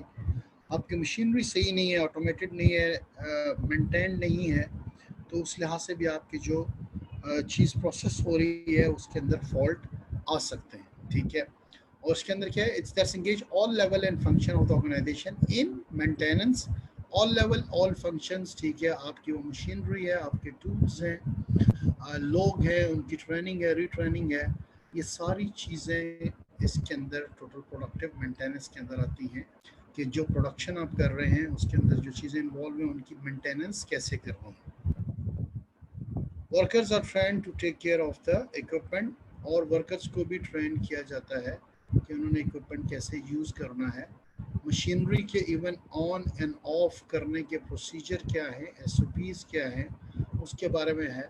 अगर एक आप मशीन को यूज़ कर देते हैं और by the end of the day आपने उस मशीन को साफ़ करना है, क्लीन करना है, ताकि उसके इक्विपमेंट पार्ट्स जो हैं वो जैम ना हो और स्मूथली वर्क करें। जैसे मशीनरी की हम ऑयलिंग करते हैं, ऑयलिंग एंड ग्रीसिंग करना होता है। ठीक है, ये एक फैक्ट्री के अंदर है, एक इलेक्ट्रॉनिक मशीनरी है, तो उसको जो है अगर आपने स्टेबिलिटी ऑफ इलेक्ट्रिसिटी देनी है तो आप स्टेबलाइज़र लगाएंगे। उसको ऑन करने के कितनी देर बाद आप उसको प्रोडक्शन के लिए यूज़ कर सकते हैं, ये सारी टाइमिंग उसके अंदर मौजूद होती हैं। उसके ऑन करने के प्रोसीजर क्या हैं, just only one push start button से ऑन होती है, या फिर उसके मल्टीपल यूनिट्स से जो है वो ऑन किए जाते हैं, और उसी तरह से उन यूनिट्स का सीक्वेंस है वो कैसे ऑफ किया जाता है, ये डिफरेंट प्रोडक्शन यूनिट्स की और उनकी मशीनरीज के अकॉर्डिंग मैं आपको बता रहा हूँ। ठीक है, ये सारी चीज़ें इन्वॉल्व होती हैं, और लोग एम्प्लॉयज़ भी ट्रेंड होते हैं कि उन्होंने उस मशीनरी और उस इक्विपमेंट को यूज़ कैसे करना है। इन शॉर्ट अगर हम देखें, जैसे एक मशीनरी है, उसमें 110 देना है उसकी इलेक्ट्रिसिटी सप्लाई, और आप 220 देंगे तो वो क्या हो जाएगी, ख़राब हो जाएगी, जल जाएगी। ठीक है, घर के अंदर एक वॉशिंग मशीन है, TV है, AC है, अगर जिस तरह उसका यूज़र मैनुअल उस पर लिखा हुआ है, जिस लिहाज से कि आपने इसको ऐसे ऑपरेट करना है, आप उस लिहाज से ऑपरेट करेंगे जो उसके यूज़र मैनुअल के ऊपर लिखा हुआ है, तो उसकी लाइफ इंक्रीज़ होगी और उसकी जो पर्पस है वो सही फुलफ़िल होगा, जिसके लिए वो बनाया गया है, एयर कंडीशनर या मशीन, तो वो उस सारी चीज़ों को भी सही फुलफ़िल करेगी। अगर आप उस को प्रॉपर यूज़ नहीं करेंगे तो वो उसकी लाइफ कम हो जाएगी और वो चीज़ें भी सही करके नहीं बना सकेगी। ठीक है,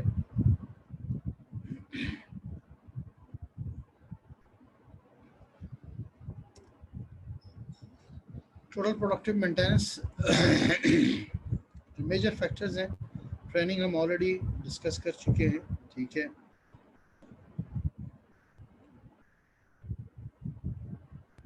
जिसके अंदर एम्प्लॉयज़ को उस मशीनरी, उस प्रोडक्ट को, उस इक्विपमेंट को यूज़ करने की ट्रेनिंग दी जाए कि इस इक्विपमेंट को, इस मशीनरी को, इस टूल को आपने कैसे यूज़ करना है। इक्विपमेंट मेंटेनेंस की मैंने बात की कि इक्विपमेंट जो है उनको कैसे मेंटेन किया जाए। अगर आपका सपोज लेदर मैन्युफैक्चरिंग से रिलेटेड है तो जो आपके टूल्स हैं वो हमेशा मेंटेन हों, और जो कटिंग टूल्स हैं वो कटिंग प्रॉपर करें, उनको तेज़ करना, मेंटेन करना। प्रोडक्शन हो रही है तो जो मशीनरी है उसको ऑयलिंग एंड ग्रीसिंग रिक्वायर है तो उसकी ऑयलिंग एंड ग्रीसिंग करना। ठीक है, जैसे आप गाड़ी या गाड़ी के इंजन को मेंटेन करने के लिए आप उसको एक माइलेज के बाद ऑयल को चेंज करते हैं, तो ये वो सारी चीज़ें उससे रिलेटेड हैं। प्लानिंग करना, ठीक है, प्लानिंग के अंदर आपकी मशीनरी की होती है कि इसको वीकली 2 वीकली, जिसको फोर्टनाइटली कहते हैं, और आप मंथली किस लिहाज से कैसे इसकी आपको मेंटेनेंस करनी है, कौन से ऐसे इक्विपमेंट हैं जो इसको यूज़ करते हुए घिस जाते हैं, ख़त्म हो जाते हैं, उनको रिप्लेस करना है। ये सारी that's all the planning about your products, equipment, उसकी मेंटेनेंस है। जो लोग आते हैं उनको कैसे उस मशीनरी के ऊपर ट्रेनिंग आपने देनी है, लोगों को रीट्रेन कैसे करना है, ठीक है। ये सारी चीज़ें जो हैं वो इस प्लानिंग के अंदर आती है। Having an adequate budget in place, surely ये सारी चीज़ें, आप एक बजट रिक्वायर करता है कि आपने वो चीज़ें अगर मेंटेन करनी है, ठीक है, तो उनको आपने कैसे मेंटेन करना है, इक्विपमेंट नया लगाना है, स्पेयर पार्ट्स नए लगाने हैं, तो आपको उसके लिए एक बजट रखना पड़ता है कि ये आपकी इस मशीनरी की मेंटेनेंस का बजट है जो आपको एक इसकी मेंटेनेंस चाहिए। तो आप जो भी प्रोडक्शन यूनिट के अंदर मेंटेनेंस कर रहे हैं, ठीक है, उस लिहाज से उसका आपको एक बजट एलोकेट करना पड़ेगा जो उनके इक्विपमेंट के मेंटेनेंस के लिहाज से है। टोटल प्रोडक्टिव मेंटेनेंस के अंदर आता क्या है, ये रिड्यूस करती है इक्विपमेंट के ब्रेक डाउन। आप उसको प्रॉपर्ली मेंटेन करेंगे तो वो ब्रेक डाउन नहीं होगा, टूटेगा नहीं, ठीक है। एनहांस इक्विपमेंट कैपेबिलिटी, ठीक है, जैसे एक इक्विपमेंट है, जैसे मैंने अगर लेदर मैन्युफैक्चरिंग के अंदर बताया हुआ है, और वो कटिंग टूल है और कटिंग टूल प्रॉपर से शार्प नहीं है तो वो कट नहीं करेगा, तो उसके इक्विपमेंट कैपेबिलिटी इन्हांस नहीं होगी। मशीनरी है और मशीनरी के लाइक रेस्ट या ब्रेक्स भी बाज़ मशीनरी के अंदर इन्वॉल्व होती हैं, ठीक है, तो आपने उसको रेस्ट एंड ब्रेक्स देनी है, ऑयलिंग एंड ग्रीसिंग करनी है। अगर आप ये करेंगे तो उसकी कैपेबिलिटी इंक्रीज होगी।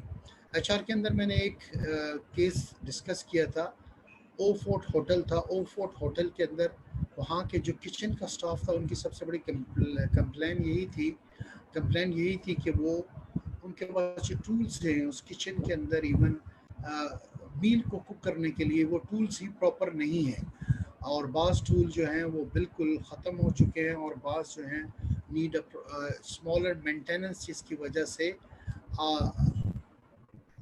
उनकी प्रोडक्शन जो है, प्रोडक्टिविटी इंक्रीज हो सकती है और क्वालिटी वाले प्रोडक्ट बना सकते हैं, ठीक है। Improve safety and environmental factors, ये बहुत अगर आप देखें तो ये सेफ्टी रीजंस हैं। जब एक इक्विपमेंट प्रॉपरली काम कर रहा है तो जो यूज़र उसको यूज़ कर रहा है वो उसकी सेफ्टी है कि उसमें कोई ऐसा सच ब्रेक डाउन नहीं है, तोड़ नहीं गई, उसके टूटने से किसी को लगा नहीं, कोई डैमेज नहीं हो रहा, ठीक है। अगर if there is a drilling equipment और वो ड्रिल कर रहा है और ड्रिल बिट्स आपकी सही नहीं है, और या ड्रिल की जो पावर है वो सही नहीं लग रही, तो वो टूट सकती है, ब्रेक से हो सकती हैं, और इससे जो है वो सेफ्टी मेजर्स काफ़ी ज़्यादा आप ले सकते हैं। टोटल प्रोडक्टिव मेंटेनेंस के अंदर, जैसे अगर हम प्रोडक्शन के अंदर देखें तो वो बहुत ऐसे सेफ्टी मेजर्स होते हैं जो प्रोडक्शन यूनिट के अंदर लेते हैं, जैसे कि हाई विजिबिलिटी जैकेट की मैंने बात की, आपको हेलमेट्स की बात की, इससे पहले हम कर चुके हैं, बूट्स की बात की, ठीक है, ग्लव्स की बात है, मास्क की बात है। अब आपके ग्लव पुराने हो चुके हैं, नए ग्लव्स नहीं मिले, बूट आपके जो है ब्रेक हो चुके हैं और अब आप दूसरे सेफ्टी बूट्स नहीं यूज़ कर रहे, या आपका हेलमेट टूट गया है, ब्रेक हो गया है, तो वो क्या लीड कर सकता है आपके एम्प्लॉय की इंजरी को, और आपकी कंपनी के अंदर जो है वो मेजर प्रॉब्लम हो सकता है, और बाकी फैक्ट्री वर्कर्स का मोरल भी इस लिहाज से डाउन हो सकता है। तो इसमें वो कहते हैं कि अपने सारे इक्विपमेंट की आपने प्रॉपर मेंटेनेंस करनी है। इसके अंदर इलेक्ट्रिसिटी के भी सारे जो इक्विपमेंट हैं, उनकी वायर्स है, उनकी मेंटेनेंस आती है।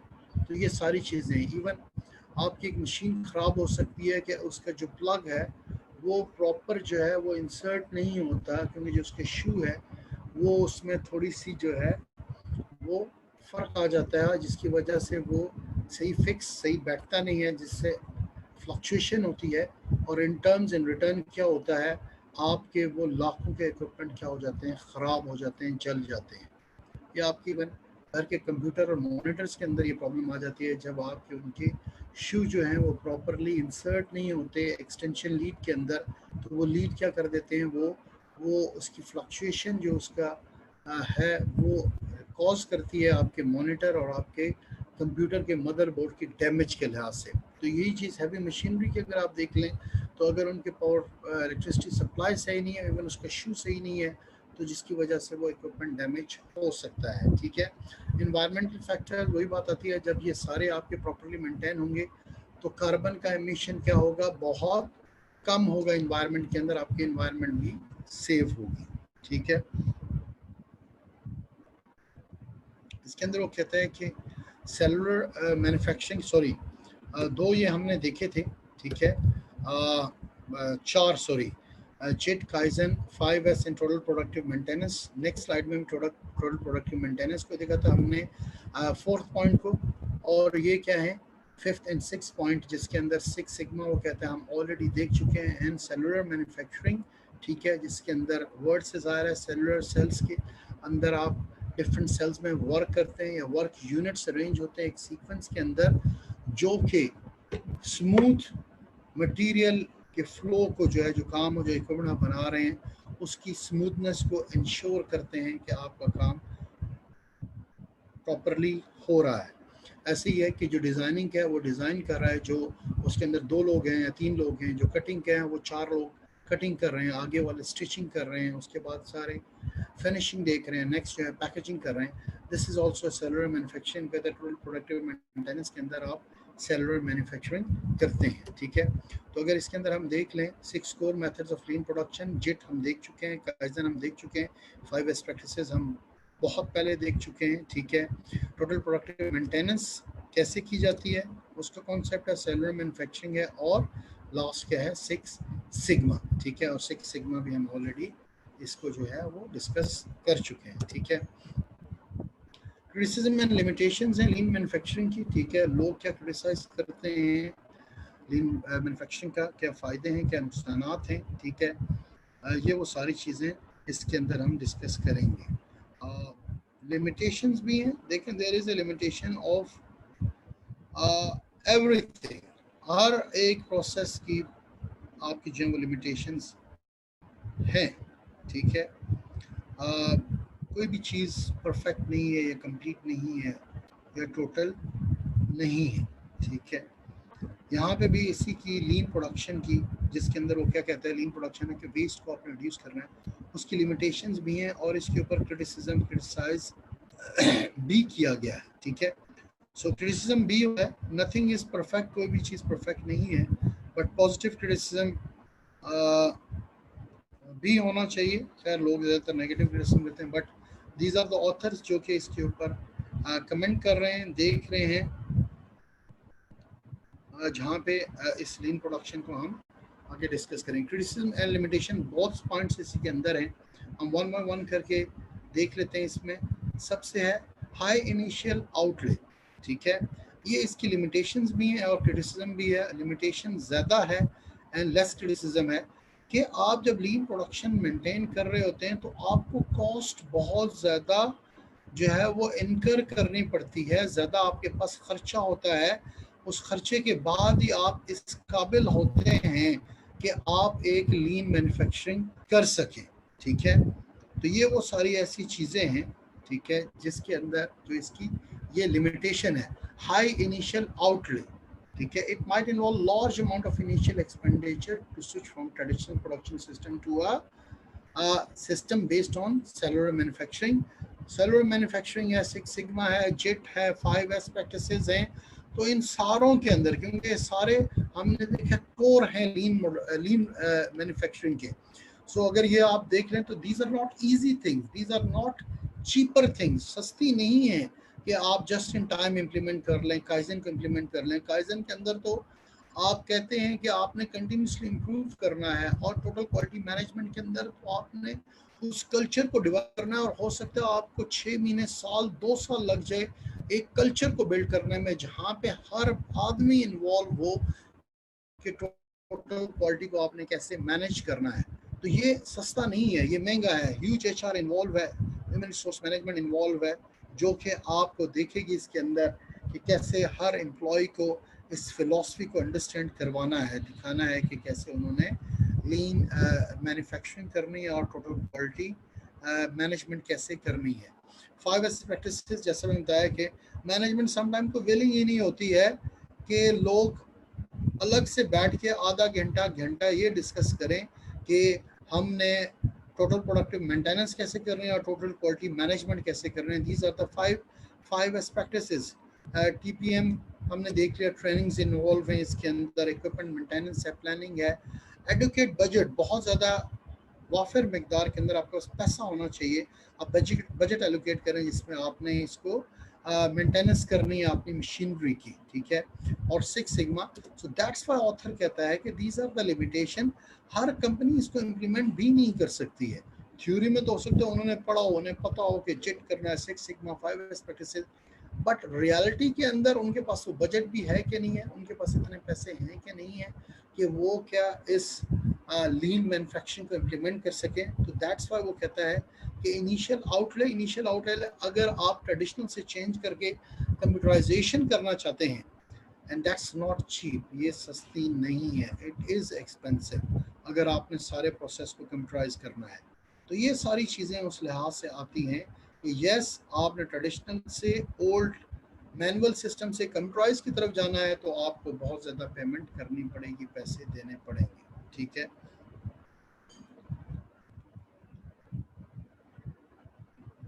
सेकेंड है requires a change in the culture, again वही चीज़ हम ऑलरेडी बहुत ज़्यादा डिस्कस कर चुके हैं, पूरे कल्चर के अंदर चेंज है लाना है, ठीक है। टोटल क्वालिटी मैनेजमेंट के अंदर, टोटल प्रोडक्टिव मेंटेनेंस के अंदर, ओवरऑल क्वालिटी मैनेजमेंट या ऑपरेशन को प्रॉपर्ली मैनेज करने के लिए आपको पूरे ओवरऑल कल्चर को तब्दील करना पड़ता है, ठीक है।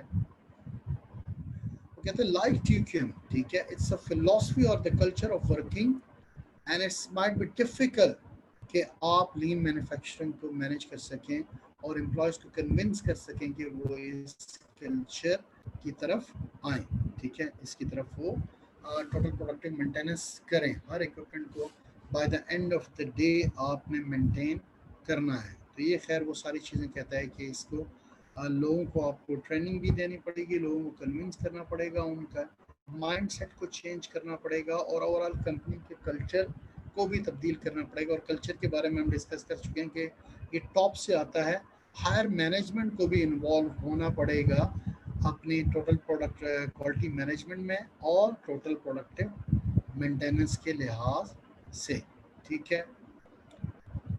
So that's required change in the culture. Criticism and limitation आगे further continue है, ठीक है। नेक्स्ट में वो क्या कहता है कि part adoption, it might be,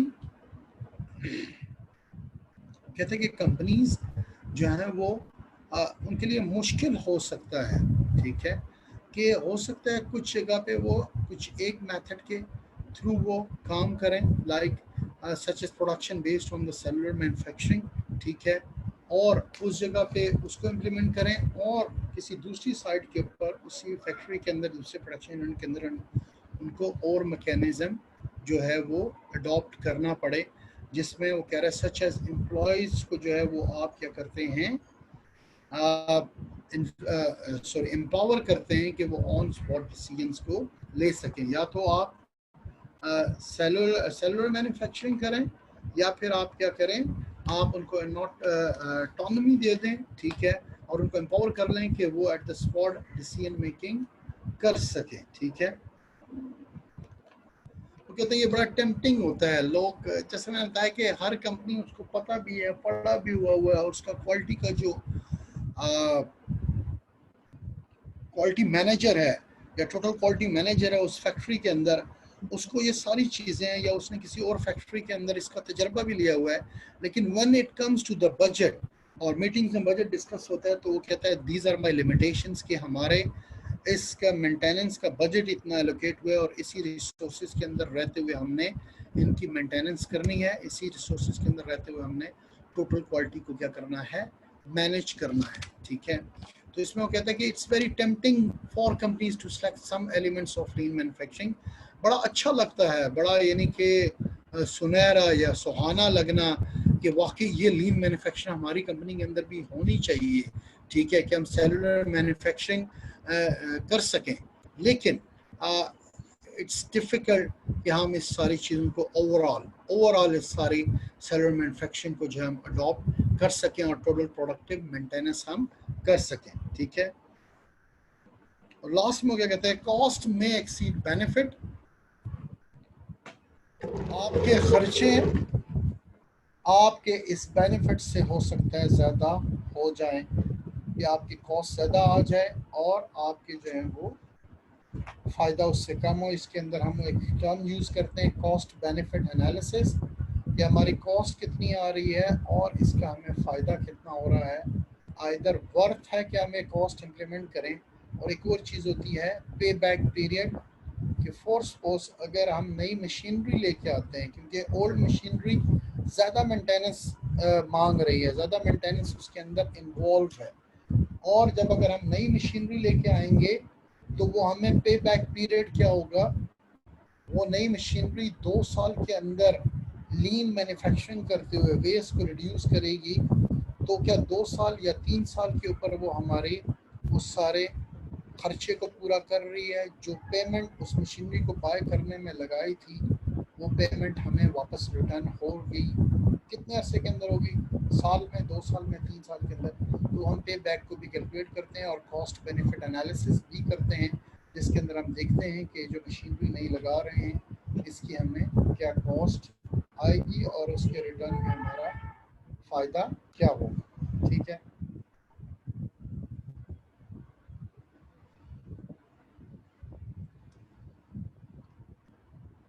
अच्छा, जो लास्ट है इसका, that's application of lean techniques to services. ठीक है। अ, इसकी एप्लीकेशन कहाँ पे है? ठीक है।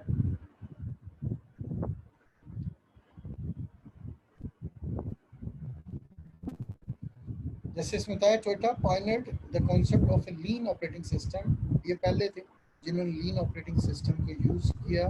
ठीक है।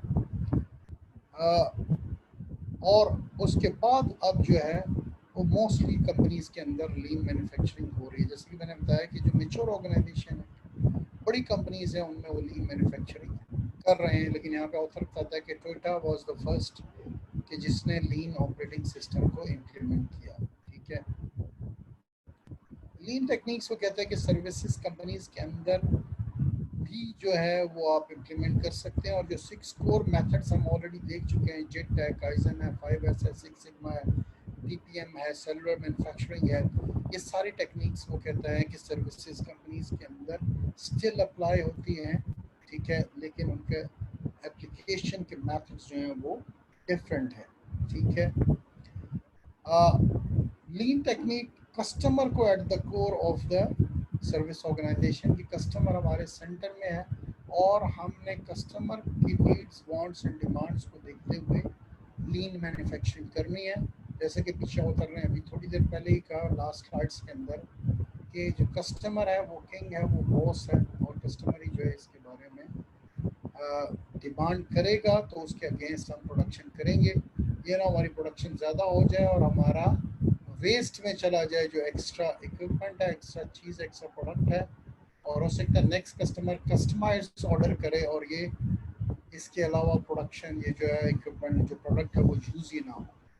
तो कस्टमर को जो है हम लीन के अंदर सेंटर में रखते हैं, क्योंकि आपकी प्रोडक्शन जो है वो सप्लाई से रिलेटेड नहीं होती है, बल्कि वो आपकी डिमांड से रिलेटेड होती है। जितनी आपकी डिमांड होगी उसी लिहाज से आपकी प्रोडक्शन होगी, इक्विपमेंट या नंबर ऑफ यूनिट्स आप उस लिहाज से यूज़ करेंगे। ठीक है। लास्ट एक मैं चीज़ आपसे शेयर करती हूँ, जो कि ऑथर ने यहाँ पे शेयर की हुई है, और डायग्राम के थ्रू उसने बड़े अच्छे तरीके से ओवरऑल समराइज किया है इस पूरी जो है वो आप कह सकते हैं बुक को, सॉरी इस चैप्टर को, जिसके अंदर वो बता रहा है कि क्या चीज़ें हैं जो कि वो टोटल क्वालिटी मैनेजमेंट के अंदर आती हैं, और क्या ऐसी चीज़ें हैं जो कि ऑपरेशन मैनेजमेंट के अंदर आती हैं। इसको और हम देख लेते हैं, समरी इसकी देख लेते हैं। ठीक है।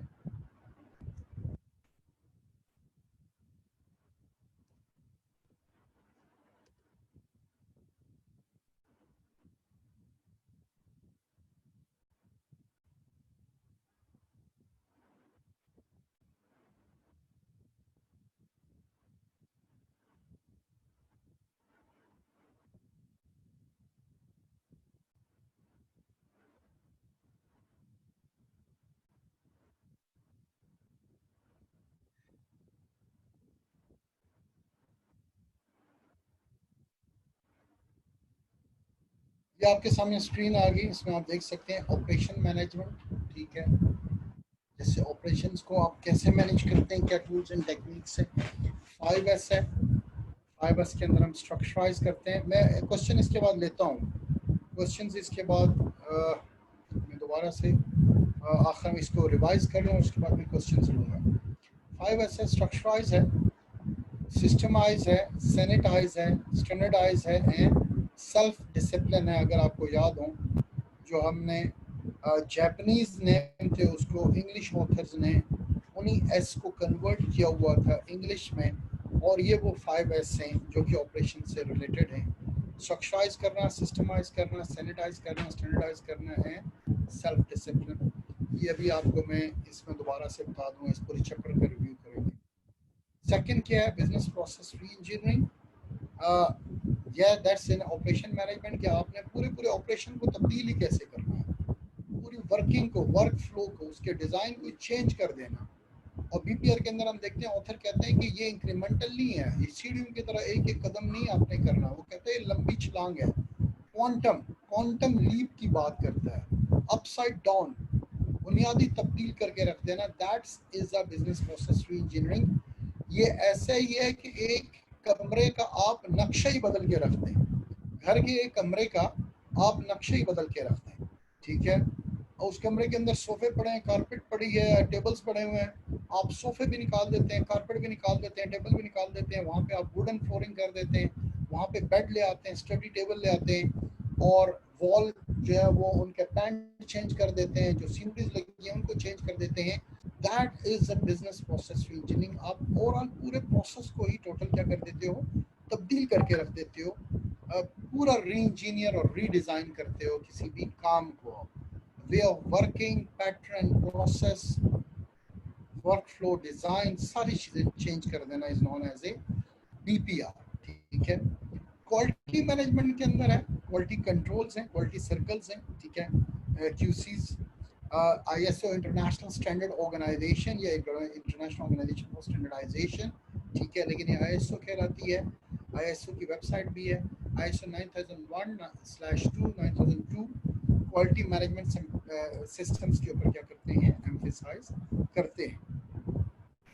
क्वालिटी मैनेजमेंट के अंदर ही तीसरा क्या है, टीपीएम, टोटल प्रोडक्टिव मेंटेनेंस, ठीक है। एंड क्वालिटी मैनेजमेंट के अंदर क्या है, टोटल क्वालिटी मैनेजमेंट, TQM, ठीक है।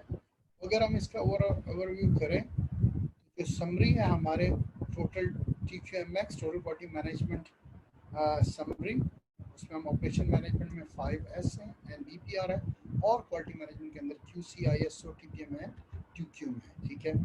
So that's the end of chapter number 9, और ये हमारे पार्ट ऑफ चैप्टर जो थर्ड पार्ट है क्वालिटी का, उससे रिलेटेड उसका भी ये फिनिश है, ठीक है। अगर इसके हम चैप्टर की समरी देख लें तो हम यहाँ पे देखते हैं कि क्वालिटी मैनेजमेंट, उसकी डेफिनेशन हमने देखी, क्वालिटी मैनेजमेंट क्या होती है, क्वालिटी रिलेटेड कॉस्ट हमने देखी, प्रिवेंशन है, अप्रेजल है, इंटरनल फेलियर है और एक्सटर्नल फेलियर है, और then traditional approaches to quality management, ठीक है। ट्रेडिशनल अप्रोचेस क्या है क्वालिटी मैनेजमेंट की, इंस्पेक्शन ऑफ फिनिश आउटपुट, और अब क्या है, इंस्पेक्शन को हटा ही दिया गया, ठीक है, but again that's a debatable point. और सेकंड क्या है, अलाउ फॉर वेस्ट। थर्ड जो है इसके अंदर हमने contemporary thinking in quality management देखी, जो कि क्या आती है, TQM। TQM में उसकी डेफिनेशन देखी, फीचर्स देखी, TQM टूल्स देखे, की राइटर्स देखे, TQM and external quality standards देखे, और उसके हमने इम्प्लीमेंटेशन देखी, जो थर्ड बॉक्स है। और जो फोर्थ है, मेथड्स ऑफ क्वालिटी मैनेजमेंट, जिसमें सर्कल मॉडल और बेंचमार्किंग, ये लास्ट लेक्चर और इस लेक्चर में हमने पढ़ा। And last lean production, lean production के अंदर हमने type of waste, characteristics of lean production, 6 core methods देखे, criticism and limitations देखे, and last application to services ये हमने इसके अंदर देखी। तो ये सारा चैप्टर नंबर 9 है, और पार्ट सी हमारा जो है वो इसका फिनिश हो चुका है। अगर हम देख लें इसका, मैं अगेन क्लास आप लोगों को शेयर कर दूँ, जो हमारा इसका पूरा ICMA का एंटरप्राइज मैनेजमेंट का जो है वो 4 पार्ट्स हैं, ठीक है। पहला पार्ट है ऑपरेशन मैनेजमेंट, जो आज हमने ख़त्म कर दिया। चैप्टर 8 और 9 इसके अंदर थे, और ये सारे पार्ट्स ही आपकी वेबसाइट के अंदर मौजूद है, आईसीएमई की वेबसाइट के अंदर। ऑपरेशन मैनेजमेंट, उसकी इंपॉर्टेंस हमने देखी, definition, means, works, effective organization, strategic importance, job method, batch method, flow method, plant maintenance, ठीक है, ईआरपी, ओपीटी, एमआरपी 1, एमआरपी 2, ठीक है, productivity and efficiency, evaluation, quality management, TQM क्या है, मैनेजिंग क्वालिटी है, लीन प्रोडक्शन है, इंटरनेशनल ऑर्गेनाइजेशन फॉर स्टैंडर्डाइजेशन है, TPM है, या टीक्यूएमएक्स मॉडल, ये जो अभी मॉडल आखिर में हमने देखा है, सर्विस क्वालिटी, ये सारे हमने इस पार्ट के अंदर फिनिश कर चुके हैं चैप्टर 8 और 9 के अंदर। सेकंड जो पार्ट है आपका, वो human capital, HRM, human resource management से रिलेटेड है, ठीक है, ये हम पहले कर चुके हैं। सबसे पहला हमने पार्ट यही स्टार्ट किया था। जो सी पार्ट है वो आपका मार्केटिंग मैनेजमेंट है। पहले हमने इस कोर्स में स्टार्ट किया था, पहला पार्ट डी किया था, फिर पार्ट सी किया था, और अभी हमने पार्ट ए फिनिश किया है, ऑपरेशन मैनेजमेंट, क्योंकि मैंने इजी से स्टार्ट किया, और अभी जो लास्ट हमारे पास पार्ट रह गया, that's part D, and that is related performance management. ये इंशाल्लाह पार्ट डी हम कल करेंगे। और इस वीक कुछ मेकअप क्लासेस में रखूँगा। कुछ मेरे जो है वो रिमोट एरिया में अपने विलेज जाने की वजह से, इंटरनेट कनेक्टिविटी इशू की वजह से क्लासेस नहीं हो सकी। कुछ क्लासेस जो है वो मेरे फादर की डेथ की वजह से नहीं मैं ले सका। तो ऐसी क्लासेस मेरी रहती हैं, जो कि मैं इस आगे की जो अपनी 31 तक वो मेकअप क्लासेस रखूँगा। तो आप लोग काइंडली आइएगा उसमें, क्योंकि ये लास्ट पोर्शन जो हमारा रह गया है, इट्स मीडियम साइज पोर्शन। इंशाल्लाह हम इसको कल से स्टार्ट करेंगे और इसके अंदर हम देखेंगे। और लास्ट में मैं 2 क्लासेस चाहूँगा कि हम रख लें, जिसके अंदर हम इसको देख लें, अपने क्लास बेस्ड एग्ज़ाम को, ऑनलाइन जो है वो एमसीक्यूज़ को, तो भी इंशाल्लाह हम करेंगे, ठीक है। तो ये पार्ट सी परफॉर्मेंस मैनेजमेंट इंशाल्लाह हम कल स्टार्ट करेंगे।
अच्छा क्लास, ये total quality management chapter number 9 इसकी आउटलाइन है। इसके अंदर जो हमने चीज़ें देखी थी, क्विक, ठीक है, क्या कुछ चीज़ें हैं। क्वालिटी मैनेजमेंट हमने डेफिनेशन देखी थी, क्वालिटी क्या होती है, डिफरेंट हमने पर्सपेक्टिव क्वालिटी के अंदर यहाँ पे देखे थे, और उसको हमने डिस्कस किया था। क्वालिटी रिलेटेड कॉस्ट, ठीक है, क्या कॉस्ट आती है, ये भी इस चैप्टर की समरी में भी हमने देखी थी, जो कॉस्ट क्वालिटी से रिलेटेड है। प्रिवेंशन कॉस्ट है, प्रेजेंट कॉस्ट है, इंटरनल फेलियर है, और एक्सटर्नल फेलियर कॉस्ट है, ठीक है।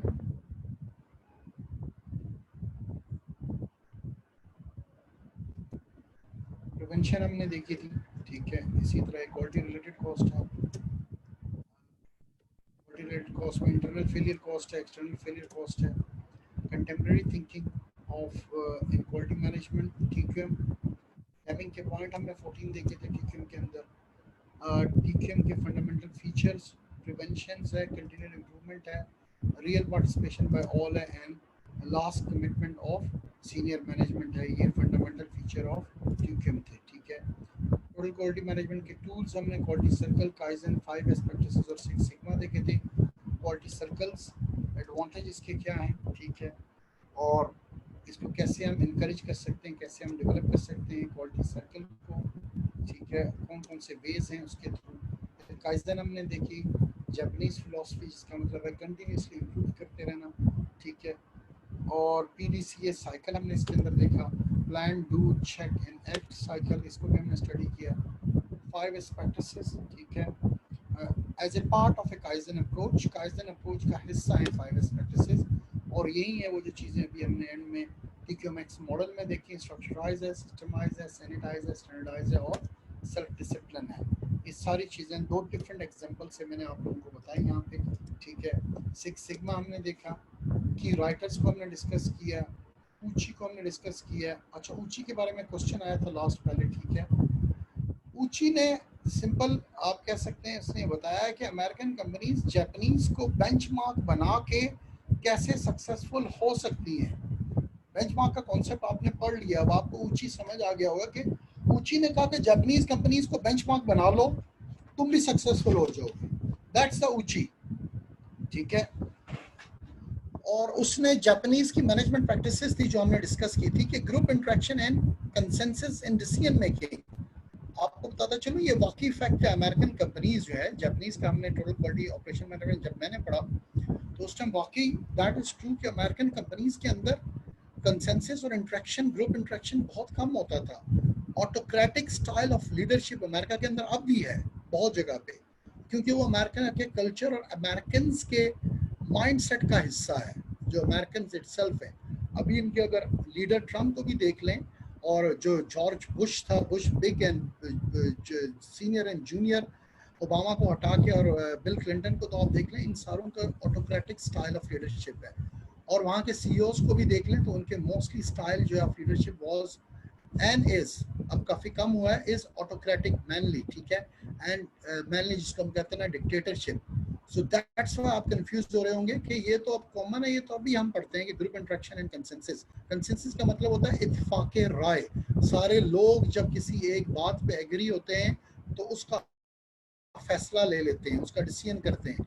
तो ऊची ने कहा कि आप ये काम करो, ग्रुप इंटरेक्शन करो और डिसीजन मेकिंग के अंदर सबकी राय लो और इत्तेफाक राय से फैसले करो, इत्तेफाक राय से फैसले करो। ऑटोक्रेटिक लीडरशिप स्टाइल ना हो, क्या हो, डेमोक्रेटिक, ये लीडरशिप के स्टाइल आते हैं जिसके अंदर सबकी राय उसके अंदर बहुत इंपॉर्टेंट है।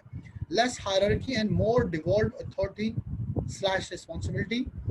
अगेन डिटेल आ जाती है। आईबीएम का बहुत हाईली ब्यूरोक्रेटिक स्ट्रक्चर था, जितनी हायरार्की ज्यादा होती है उतने डिसीजन मेकिंग आपकी सुस्त हो जाती है, स्लो होती है, ठीक है। तो आईबीएम का बहुत हाईली ब्यूरोक्रेटिक स्ट्रक्चर था। एक छोटी सी चीज के लिए भी परमिशन आपको हेडक्वार्टर से लेनी पड़ती है, और जब हेडक्वार्टर से लेते हैं उस वक्त उस डिसीजन मेकिंग में हो सकता है हफ्ता, 10 दिन, 15 दिन लग जाएं, जिसके अंदर आपके काम करने में डिलेज आते हैं और आप कस्टमर के रिक्वायरमेंट को टाइमली फुलफिल नहीं कर सकते हो। तो ये वो उसने कहा कि आप रिमूव करें, रिड्यूस करें नंबर ऑफ हायरार्की, और आप जो है डिवॉल्व करें अथॉरिटी को, लोगों को दें ताकि वो ऑन स्पॉट डिसीजन मेकिंग ले सकें और कामों के अंदर डिले ना हो। दैट्स ऊची, जो उसने कहा कि यस जापानीज कंपनीज ऐसे काम करती हैं। और लास्ट क्या है कि मैनेजर पार्टिसिपेट करें हर एक्टिविटी के अंदर, ठीक है, और इन्वॉल्व हो, और इतने ज़्यादा बैरियर्स ना हो सीनियर मैनेजमेंट में और जूनियर्स के अंदर, तो तब आप सक्सेसफुल हो सकते हैं, ठीक है।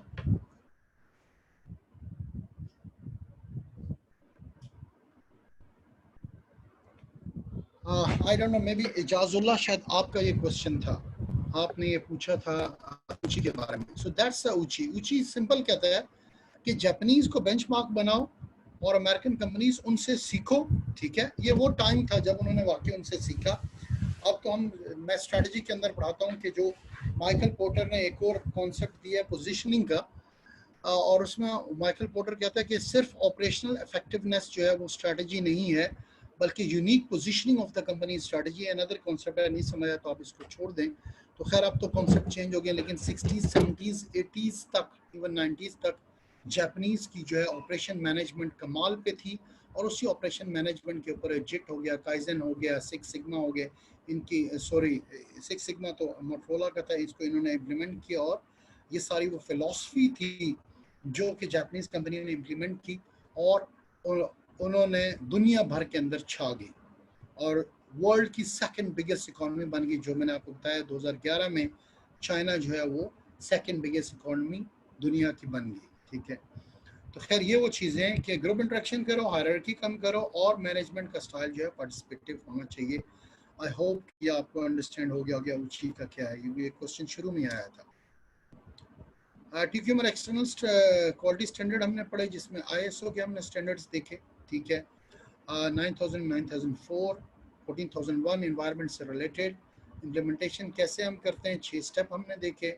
सर्विस से related total quality management like hotel, bank और रेस्टोरेंट से रिलेटेड हमने देखी, और उसके अंदर ये हमने 5 चीज़ें, tangibles, reliability, responsiveness, assurance and empathy हमने इसके अंदर देखी। देन बेंचमार्किंग, जो लास्ट तक हमने ख़त्म किया था। टाइप्स ऑफ बेंचमार्किंग प्रोसेस 7 है। आज BPR हमने देखा, और उसके अंदर हैमर एंड चैम्प भी कहते हैं कि आप 3 पॉइंट करें, रेडिकल एंड फंडामेंटल चेंज करें, ड्रामेटिक हो, और प्रोसेस की चेंजिंग होनी चाहिए। BPR के अंदर मेजर एनेबलर क्या है, IT, ठीक है, और उससे रिलेटेड हमने ये पॉइंट्स देखे कि IT कैसे एनेबल करती है, इसको डिस्कस में हम जिसका डिटेल में हम देख चुके हैं। फिर लास्ट या लीन प्रोडक्शन का था, वेस्ट को कैसे आपने रिड्यूस करना है, लीन प्रोडक्शन के करैक्टरिस्टिक्स क्या हैं, ठीक है। ये करैक्टरिस्टिक्स हमने 5 करैक्टरिस्टिक्स इसके अंदर देखे।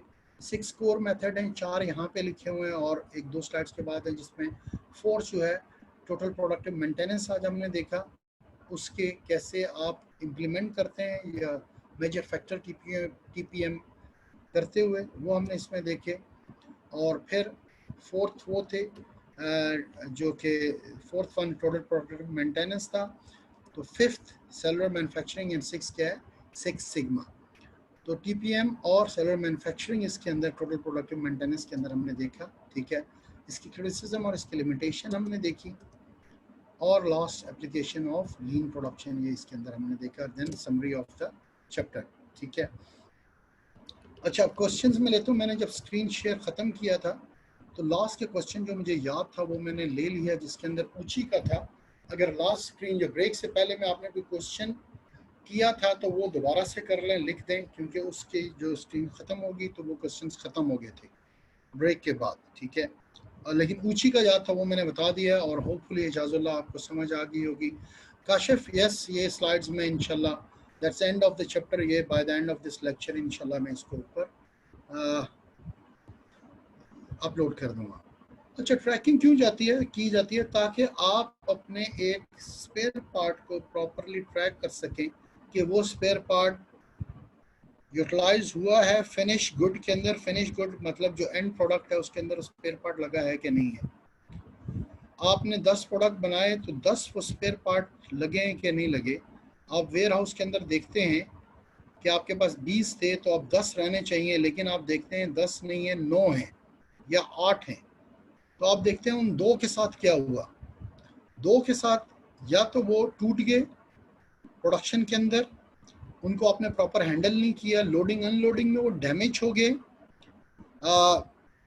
या फिर वेयर हाउस के अंदर प्रॉपरली आपने मेंटेन नहीं किया हुआ, नज़र नहीं आ रहे, ढूंढना पड़ा, ढूंढने के बाद 3 घंटे लगे एक लेबर के, और उसने देखा, उसको ढूंढ के निकाला, 2 पार्ट्स और मिल गए।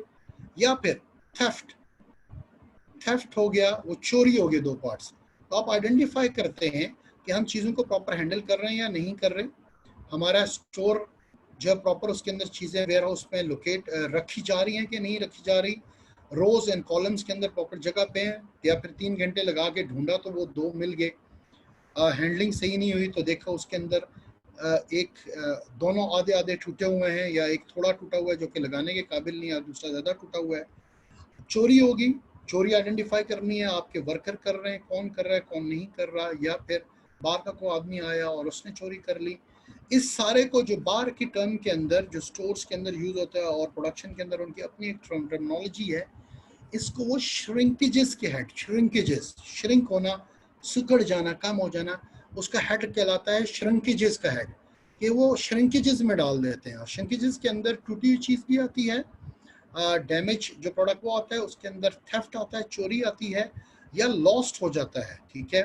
लॉस्ट और थेफ्ट एक ही काउंटर में आता है, तो उसका ओवरऑल हेड बना देते हैं कि श्रिंकेजेस। तो दैट्स वाई हम ट्रैक करते हैं। देखें, अगर आपके ये 2 स्पेयर पार्ट लूज हुए हैं और आपके एक प्रोडक्ट के अंदर 15 स्पेयर पार्ट लगते हैं जो मिला के एक प्रोडक्ट बनाते हैं, तो हर एक स्पेयर पार्ट एक पीस लूज हो जाए तो कंपनी ह्यूज लॉस के अंदर जाती है, ठीक है। और वो परसेंटेज आपकी ज़्यादा हो, तो that's why we track it. हम अपने एक एक इक्विपमेंट को ट्रैक करते हैं, सॉफ्टवेयर के थ्रू करते हैं।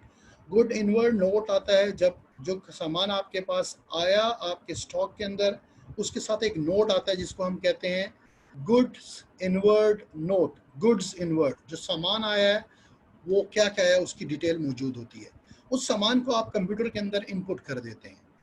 फिर जब वो उस वेयर हाउस से इन्वेंट्री की तरफ जाता है तो सिस्टम से आप उसको माइनस करते हैं कि ये सामान आज 10 प्रोडक्ट बनाने थे, तो उसके लिए 10 का रॉ मटेरियल हमारे इस वेयर हाउस से निकल के बाहर जा चुका है। तो आपके सिस्टम में रिकॉर्डिंग होगी कि सप्लायर से ये 10 सामान आए थे, 10 का स्पेयर पार्ट आया था। आपके सिस्टम में रिकॉर्डिंग होगी कि वो एक दिन के अंदर ये सारा 10 का स्पेयर पार्ट निकल गया। अगर आपने वेरिएंस चेक करें तो bye the end of report में आप देखेंगे तो आपको बताएगा सिस्टम कि हाँ जी 10 मौजूद हैं, 10 निकल चुके हैं। आप कहोगे yes everything is going fine, ना कोई टूटा है ना कोई चोरी हुआ है, ठीक है, या ना कोई वेयर हाउस के अंदर कहीं पे गुम हुआ है। तो आप इस वजह से उसकी ट्रैकिंग करते हैं। अच्छा, इसके अंदर एक और फिजिकल चेक है। सिस्टम तो आपको चेक कर रहा है, बता रहा है 10 वेयर हाउस में मौजूद हैं, क्या वो मौजूद हैं कि नहीं है। उसके लिए वर्ड काउंट होता है स्टॉक काउंटिंग। स्टॉक काउंटिंग, फिर आप अपने स्टॉक को काउंट करते हैं और फिर आप फिजिकल जाके देखते हैं कि 10 मौजूद भी हैं कि नहीं मौजूद हैं। ये स्टॉक काउंटिंग आप हर दूसरे तीसरे दिन कर सकते हैं, हर हफ्ते कर सकते हैं, नहीं तो हर महीने के एंड में तो लाजमी आप करें ही करें। आपको ये पता लगे हमारे सिस्टम के अंदर ये स्टॉक शो हो रहा है, और फिजिकल जाके आप चेक करते हैं कि वाकई उतना स्टॉक मौजूद है कि नहीं है, ठीक है। अच्छा, इसमें अगर एरर आ जाए तो क्या आपने, फिर आप उसको क्रॉस चेक करते हैं कि अगर 10 निकले हैं तो 10 फिनिश गुड बने, पता लगा वाकई 10 फिनिश गुड बने लेकिन एंट्री नहीं की गई, 8 की एंट्री हुई है, 2 की एंट्री नहीं हुई है, तो फिर आप उसको रिफाइन करते हैं कि जो आपका कंप्यूटर ऑपरेटर है वो प्रॉपर एंट्री करे, या जो स्टोर कीपर है वो इस सिस्टम के अंदर एंट्री को भी मेक श्योर करे।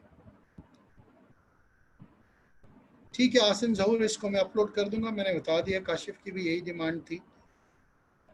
यस, फुल चैप्टर रिदा आपका भी सेम क्वेश्चन है। फुल चैप्टर ये जो आज ख़त्म हो गया है इसकी स्लाइड्स को मैं अपलोड कर देता हूँ, ठीक है।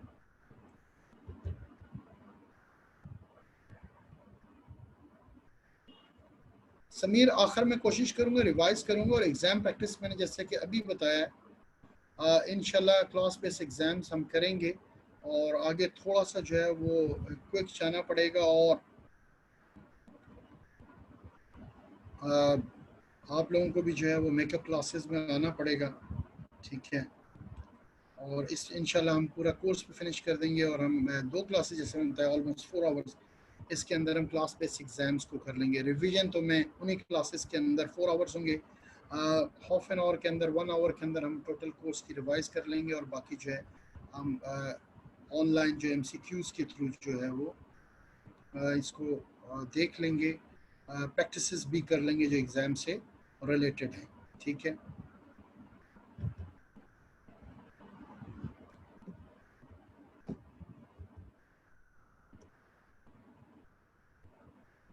और कोई क्वेश्चन है तो आप पूछ सकते हैं। जो इस स्क्रीन पे और लास्ट स्क्रीन में ऊँची का था वो मैंने कर लिया है, उसको मैंने आंसर कर दिया है।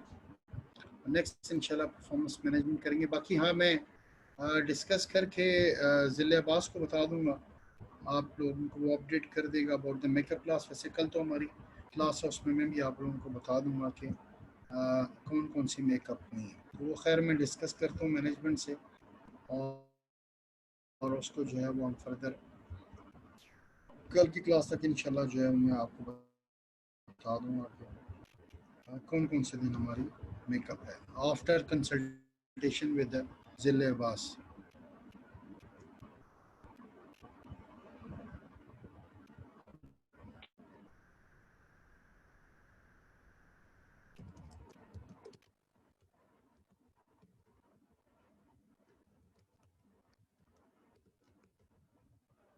बस एक मिनट जस्ट होल्ड रखें।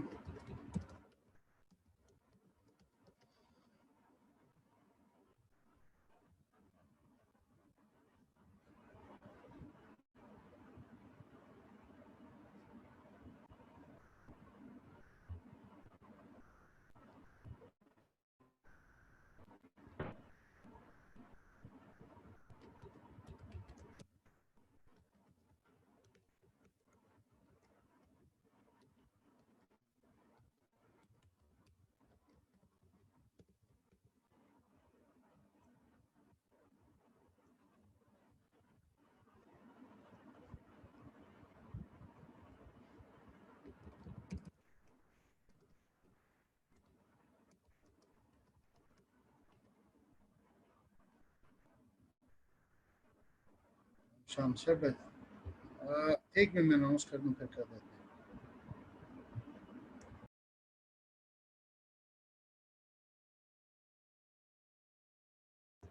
अच्छा class next with in 5 minutes के अंदर आपका ये लेक्चर जो है वो अपलोड हो जाएगा। तो इंशाल्लाह कल मिलते हैं क्लास में, ठीक है।